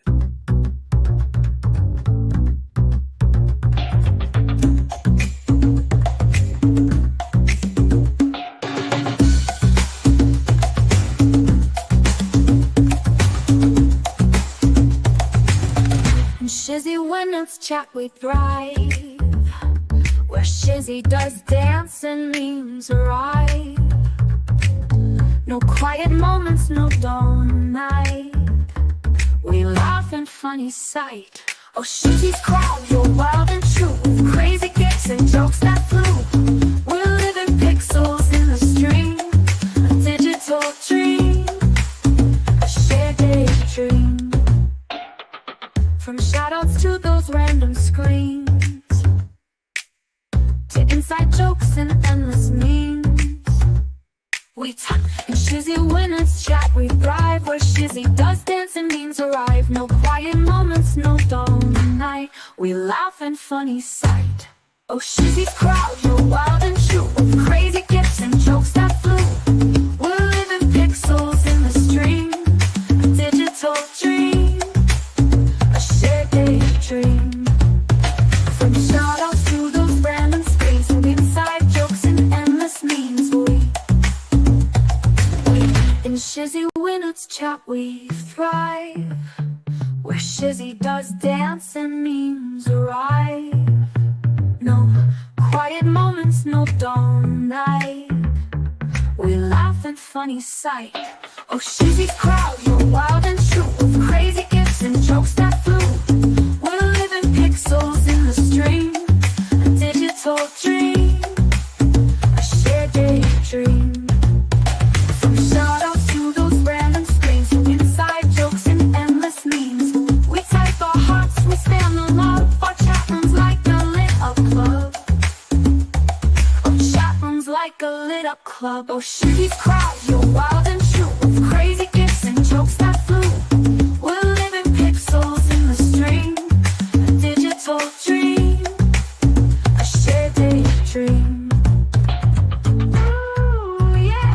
Together night and day, we laugh, we play in our own way. A family in a cyberspace, loving hearts in this virtual place. Oh, Shizzy's crowd, you're wild and true, with crazy gifts and jokes that flew. We're living pixels in the stream, a digital dream, a shared daydream.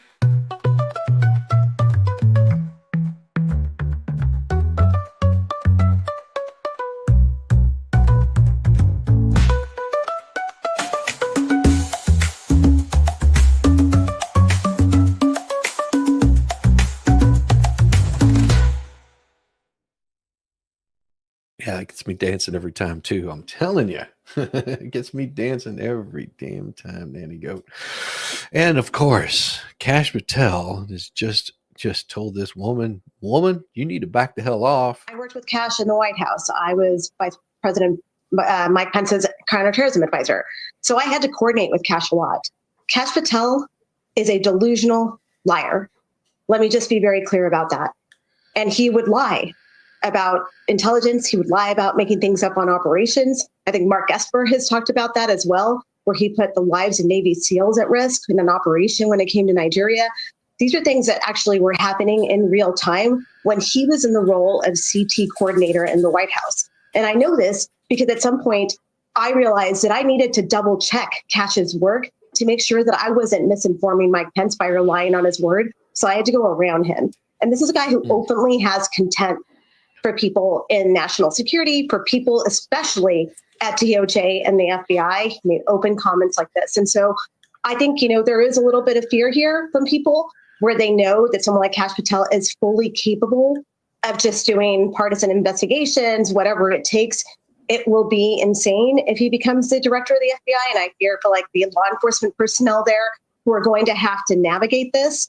And quite honestly, when I look at Kash Patel in combination with what is Pam Bondi going to do if she gets in as AG, is that top cover for him? I mean, these are all the things that concern me when I see all of these names being proposed for all of these different positions, because this is a very real risk and to the detriment of Americans, to be clear.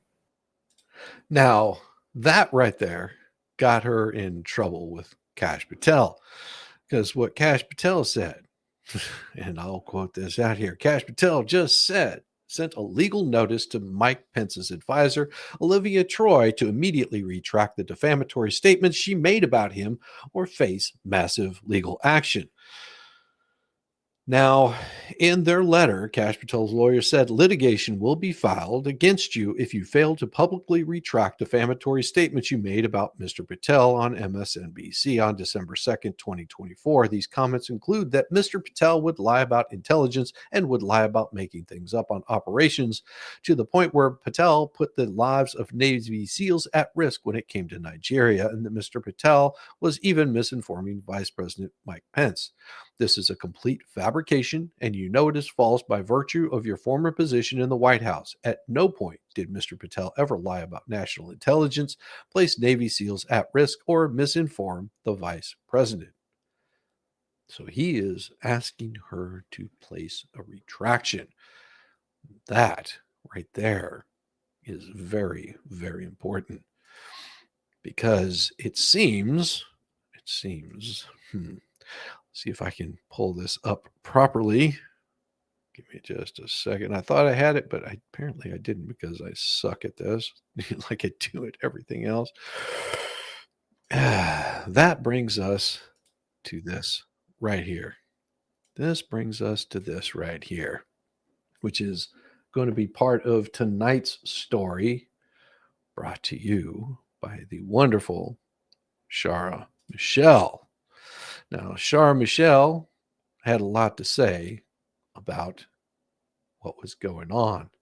These are recorded messages in Crazy's own voice, and we're going to dig into this tonight. This is going to be part of what we talk about tonight. What is that? Detriment to Americans or legals, foreign actors? There's a difference. There's a big difference. Somebody is going to be eating their words very, very soon. They're going to be hating on this quite a bit. Thank you for all you're doing. I mean that with all my heart.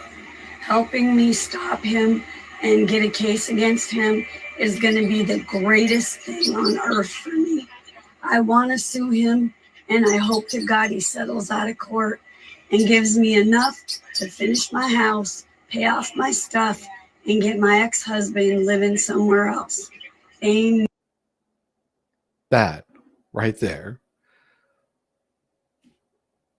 is Michelle Preston's voice telling people that she wants this settled out of court, that she wants to get money out of Jeremy.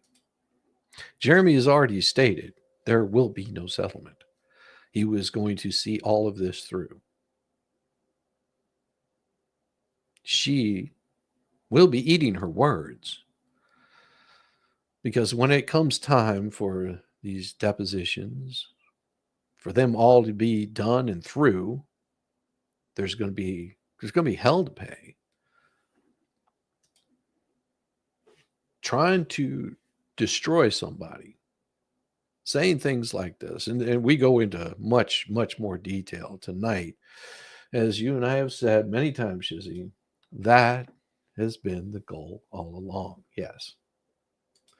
I didn't need this kind of information to be saying that. And tonight it's going to get crazy. It's going to get crazy because I have written a response to Bonehead's past motion that he brought up, because he thought it was going to be smooth and slick. And so I said, you know what? I think this deserves a righteous response. I really believe that deserves a righteous response to this bonehead. And I'll give you the legal response. Yeah, how's a nice, easy legal response to this motion that we'll also go over tonight. So that legal response would be this: response to defense motion to subpoena and motion to dismiss pursuant FRCP 37A3 subsection C. Plaintiff through undersigned counsel hereby responds to defendant's motion to enforce the subpoena issue. Steno, the court report affirmed the audio file and deposition of the plaintiff Jeremy Hales conducted on December 2nd, 2024. The plaintiff objects to the motion for the following reasons: submit that no court order should be issued compelling production of an audio file at this time. Court's report of policy and subpoena compliance. Plaintiff acknowledges that Steno has accepted service of the subpoena but has refused to provide audio file absent either agreement or opposing counsel or a court order. This refusal is in accordance with the policies governing the release of deposition materials. Steno, as a court reporter, operates under ethical and procedural guidelines that govern the distribution of deposition recordings, which typically require consent from all parties involved or a court order. Plaintiff's counsel has not consented to the release of this here audio. The Steno, as a neutral party, is acting appropriately by seeking clarification from court prior to this bullshit compliance. It is well established that subpoenaed material, especially audio files, are protected by the principle of preserving the integrity and privacy of deposition process. The defendant's motion, as framed, appears to be premised on the assumption that the plaintiff is obstructing the subpoena, which is inaccurate. Plaintiff's refusal to consent to the release of the audio file is not a refusal to comply with the lawful discovery practices. Rather, it is a defense of the confidentiality, integrity of the deposition process. Defendants may seek the court intervention if they believe the audio file is essential, but such interventions is premature and unfounded at this stage. While defendants have outlined certain alleged misconduct by plaintiff during the deposition, including verbal abuse, shouting insults, and non-responsive tirades, the appropriate course of action for addressing these allegations is through proper motions during litigation, including motions for sanctions under Federal Code 37 for any obstructive behavior. The presence of a deposition transcript, which is the primary official record of the deposition, is sufficient for the court to evaluate whether such misconduct occurred or whether sanctions are warranted. Defendants request for the audio file to be released as evidence of misconduct in an unnecessary and overreaching effort to obtain additional materials that are not essential to the resolution of any legitimate motion for sanctions. The written transcript, which will be filed with the motion to dismiss, adequately reflects the exchange that occurred during the deposition. Any need for an audio file would be, at best, be supplemental, at worst, an attempt to portray a biased or incomplete version of events. Also, the defendant's accusation regarding plaintiff's counsel conduct during the deposition, including coaching, speaking objections, and failure to control the plaintiff's behavior, are merely allegations that do not justify the immediate release of the audio file. These claims are also exaggerated and distorted for effect, and there is no legitimate basis to suggest that plaintiff's counsel acted unethically or outside the bounds of normal legal advocacy.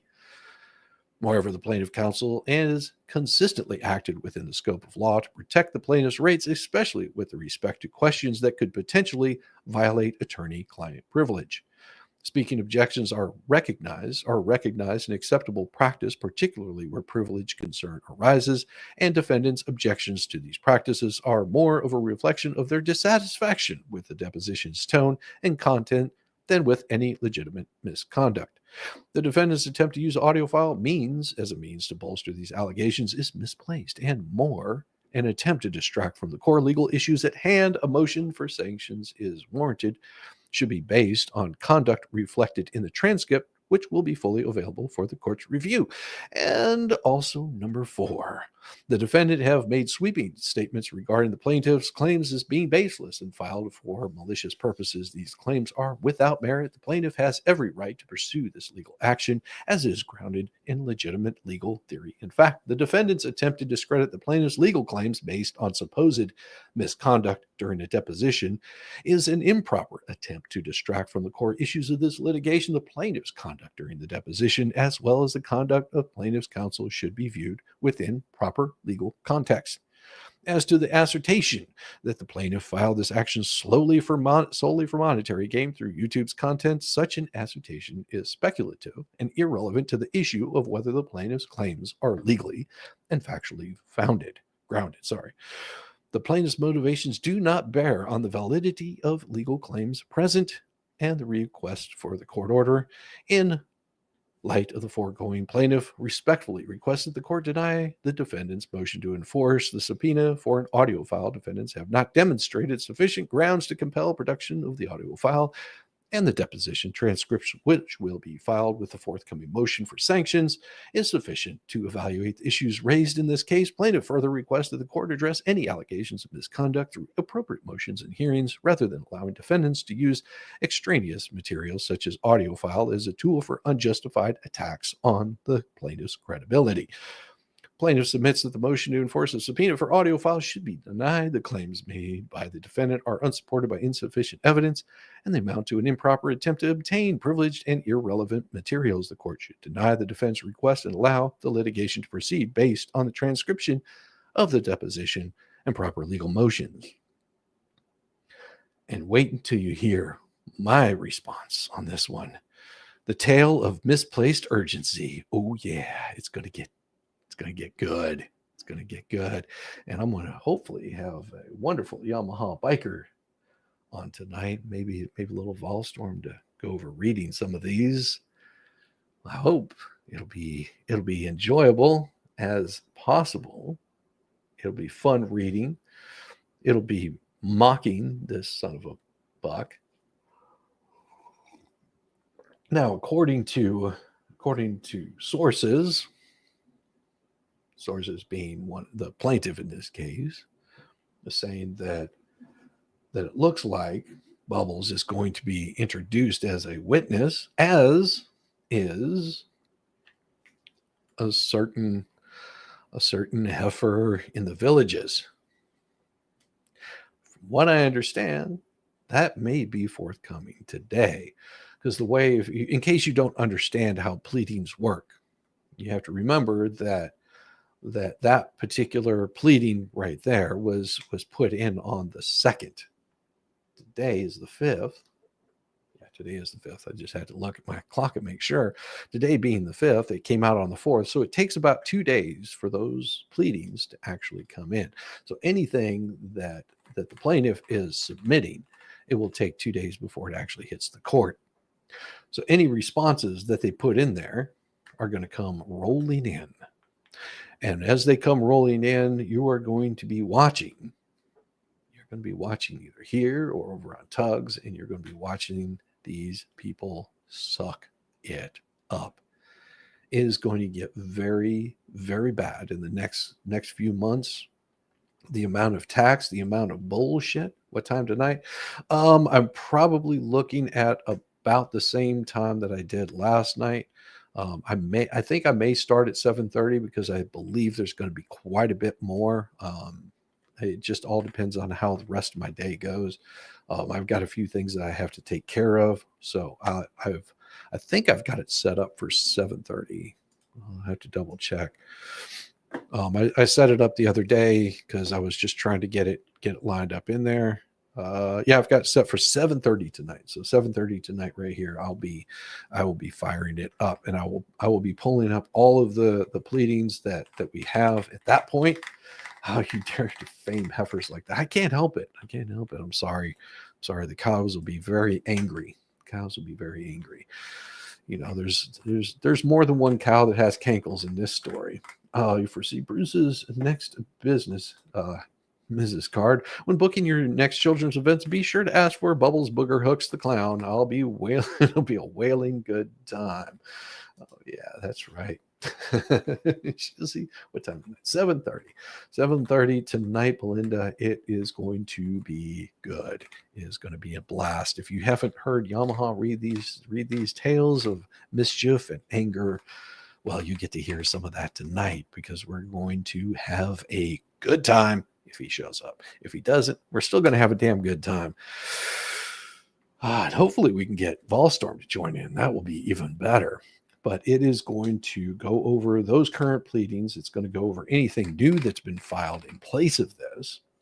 And that's what we're going to be looking at. And possibly, if we don't get to all of it, I will be going over it on Friday morning, because I'm going to have to put a time limit in the amount of time that I'm spending on the YouTubes, because I have other things that need to be taken care of. The beauty of covering these things, is there's very few people that are doing it the way that I'm doing it, and it's really pissing off.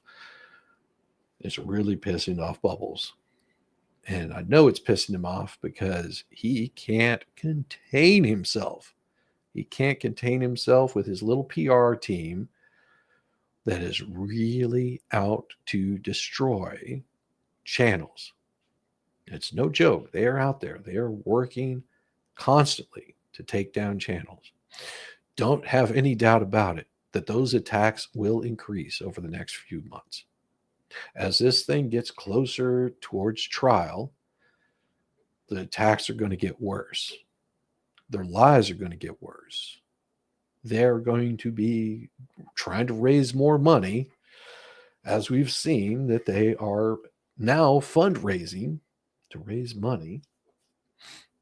Why are they fundraising? Because they believe that this person that's already openly admitted to some pretty serious crimes openly had called for some damage to be done. As you just heard, it's all about breaking him. They want to get money out of him. Their own words. These are things they're not going to be able to back down from or back away from. It's all coming out. And as it comes out, you're going to see more and more as that ship starts to sink, as the lawsuit grows and grows, that these people that are out there trying to harm somebody running a business, it's going to get worse. It's going to get much worse because they're going to see how you people out there, you're going to see how much their fundraising is going to increase. The amount of money that they are going to try to take away from people so they can fill up those coffers is going to increase because they're on a sinking ship. And anybody that doesn't know how rats act whenever they're on a sinking ship, they start to eat one another. They will climb over each other. They will push each other into the water. They will start to drown each other. This is what happens whenever their garbage gets called out. Don't you think for a second that these people that have jumped on their little bandwagon aren't going to start turning on each other. You've only seen the tip of the iceberg. As it starts to fail, as it starts to falter, it will get worse. What do you mean, you people? You people out there in the YouTube land, the faceless masses. That's what I mean by you people. You know that, Volstorm. Better do a GFM for an attorney. Well, all I can say is it's going to get insane for them. They wanted to F around. They're about to find out. And I'm just watching every single bit of it from the sidelines. I've got no skin in the game. I just see something that doesn't look right. Just the tip, you say, yeah, that's right. Just the tip. Just the tip of the iceberg. No, I doubt she's in any sort of panic at all. See, that's the thing. You think she's in a panic? No, not at all. I doubt that she has any concept of what's about to hit her. But see, that's the thing. Is whenever they start to lose, they'll start to eat their own. Whenever she feels that she's losing, I can almost guarantee she's going to start asking questions about where all this money is coming from and where it's going. And when she starts asking those questions, you know that Bubbles is on his way out. The toothless ones are on their way out. And it's just a matter of time before they start eating each other up and she tries to get out of this. There will be no settlement, as Jeremy said. It won't be a panic. It'll be a death rattle, as their case will be slowly, systematically dismantled. All the garbage that Bubbles has been pulling over the past few months will become a woe is me. Woe is me. As you've seen by his court filings, if you haven't seen those yet, you will see those tonight. So come by at 7:30 tonight, and you're going to get a good old taste of propaganda and bullshit, as we are so commonly known to do, because we don't know anything about what we're talking about or what we're doing here. We're complete idiots. I've said it before. Don't be surprised whenever you see them coming after my channel in the worst possible way that they can. It's going to happen. I don't doubt it for 1 second how fast they're going to come after me. Not even for a second do I doubt it. It'll happen. It always does. Always does. Whenever they see channels start to grow, and I don't want anybody to take down their channel. I'm just saying that they will eat themselves up because they're very, very hungry. What's the over under? Lynette goes on the run. Nah, she ain't gonna go on the run. Nope. Because it's a grift. It's all about making the money. See, you have to understand, people like Lynette are all about making the money. Why do you think she has adopted a child at 60? Yeah. Why do you think she's done that? Do you think it's because she's going to run? No. That child is a paycheck for her. Why do you think she started a nonprofit? Paycheck. You'll see. Just watch, kick back, enjoy the shit show, because it'll happen. What? Was it just me? Well written, Bruce? Yeah. Bruce doesn't know enough about what he's doing. She'll just change her name again, probably. The chat. Have your 6? Yeah, thank you, Belinda. I appreciate it. No, like I said, it's all about watching the shit show, and they can call it what they want to. I will grift the ever living shit out of it, because this is something that I was happy not covering. I was absolutely satisfied not covering it. And Bubbles decided he wanted to bring me in on this. And now he's going to have to pay the repercussions of bringing me in on this, because you want me to go on the attack of somebody? No, I'm just going to take you down the other way. Take you down the best way that I know how, in humor. I want to see Bubbles the clown cry like a little girl curled up in a corner. Send me the info on Vices. Oh man, it's going to get crazy.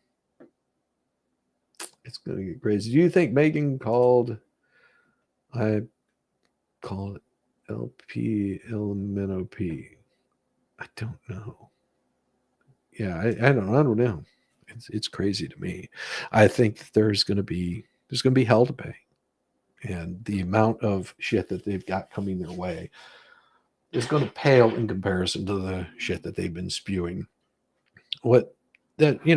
Shit in, shit out. That's what we expect. Speaking of shit in, shit out, it is time for my happy ass to get off of here and go. I've got so much work to do this morning. And that's what I mean by shit. I've got work to do. Lesson be learned. Be careful whose doorstep you shit on or whose leg you hump. Well, they've been humping my leg, and they humped it just a little too hard. They just humped it a little bit too hard. And I guess they didn't understand that I actually bite back. Yeah, there's a reason why they don't want to discuss me on their channel, because they know that I've owned their asses. I am their daddy. They got me involved in this. Yep. Now I own your ass. I own your ass, and you will suffer the consequences of all the shit that I'm going to be throwing your way. You wanted to start shit slinging? Man, I've been doing shit slinging for way longer than you have. While you've been off, humping people's legs, I've been learning how to play in the muckety muck And it's coming for you. Just you. Bless your heart. I thought I was the only mentally challenged one here.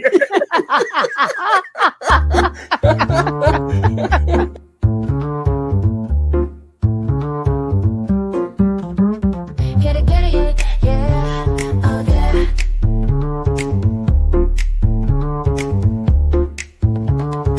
Early morning, rise and shine. Coffee's brewing, feeling fine. News is out and on the air. Shizzy Whiz nuts wild, but we don't care. Morning Whiz and Coffee. Talk the news, he's a tease. Laugh it off, we're on the go. Shizzy Whiz nuts, start the show. Let's go.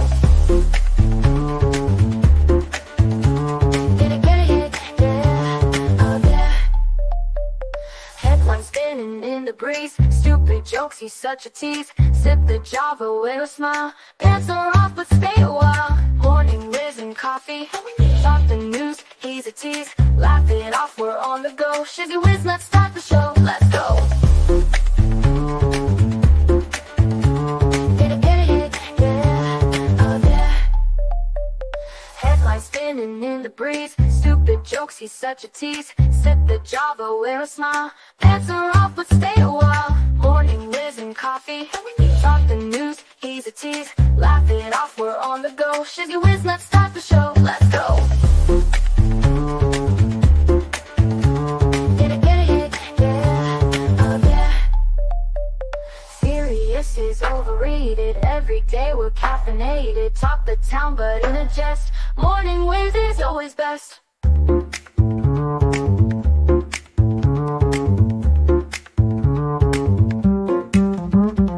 Clock is ticking, time to run. Morning show's a load of fun. Grab your mug, don't spill a drop. Laugh your ass off till you pop.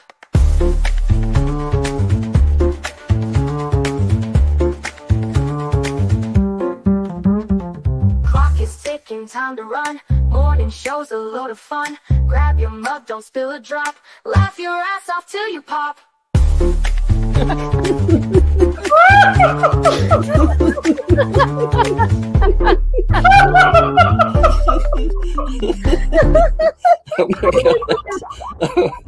Oh my god, Shizzy breaks Larry.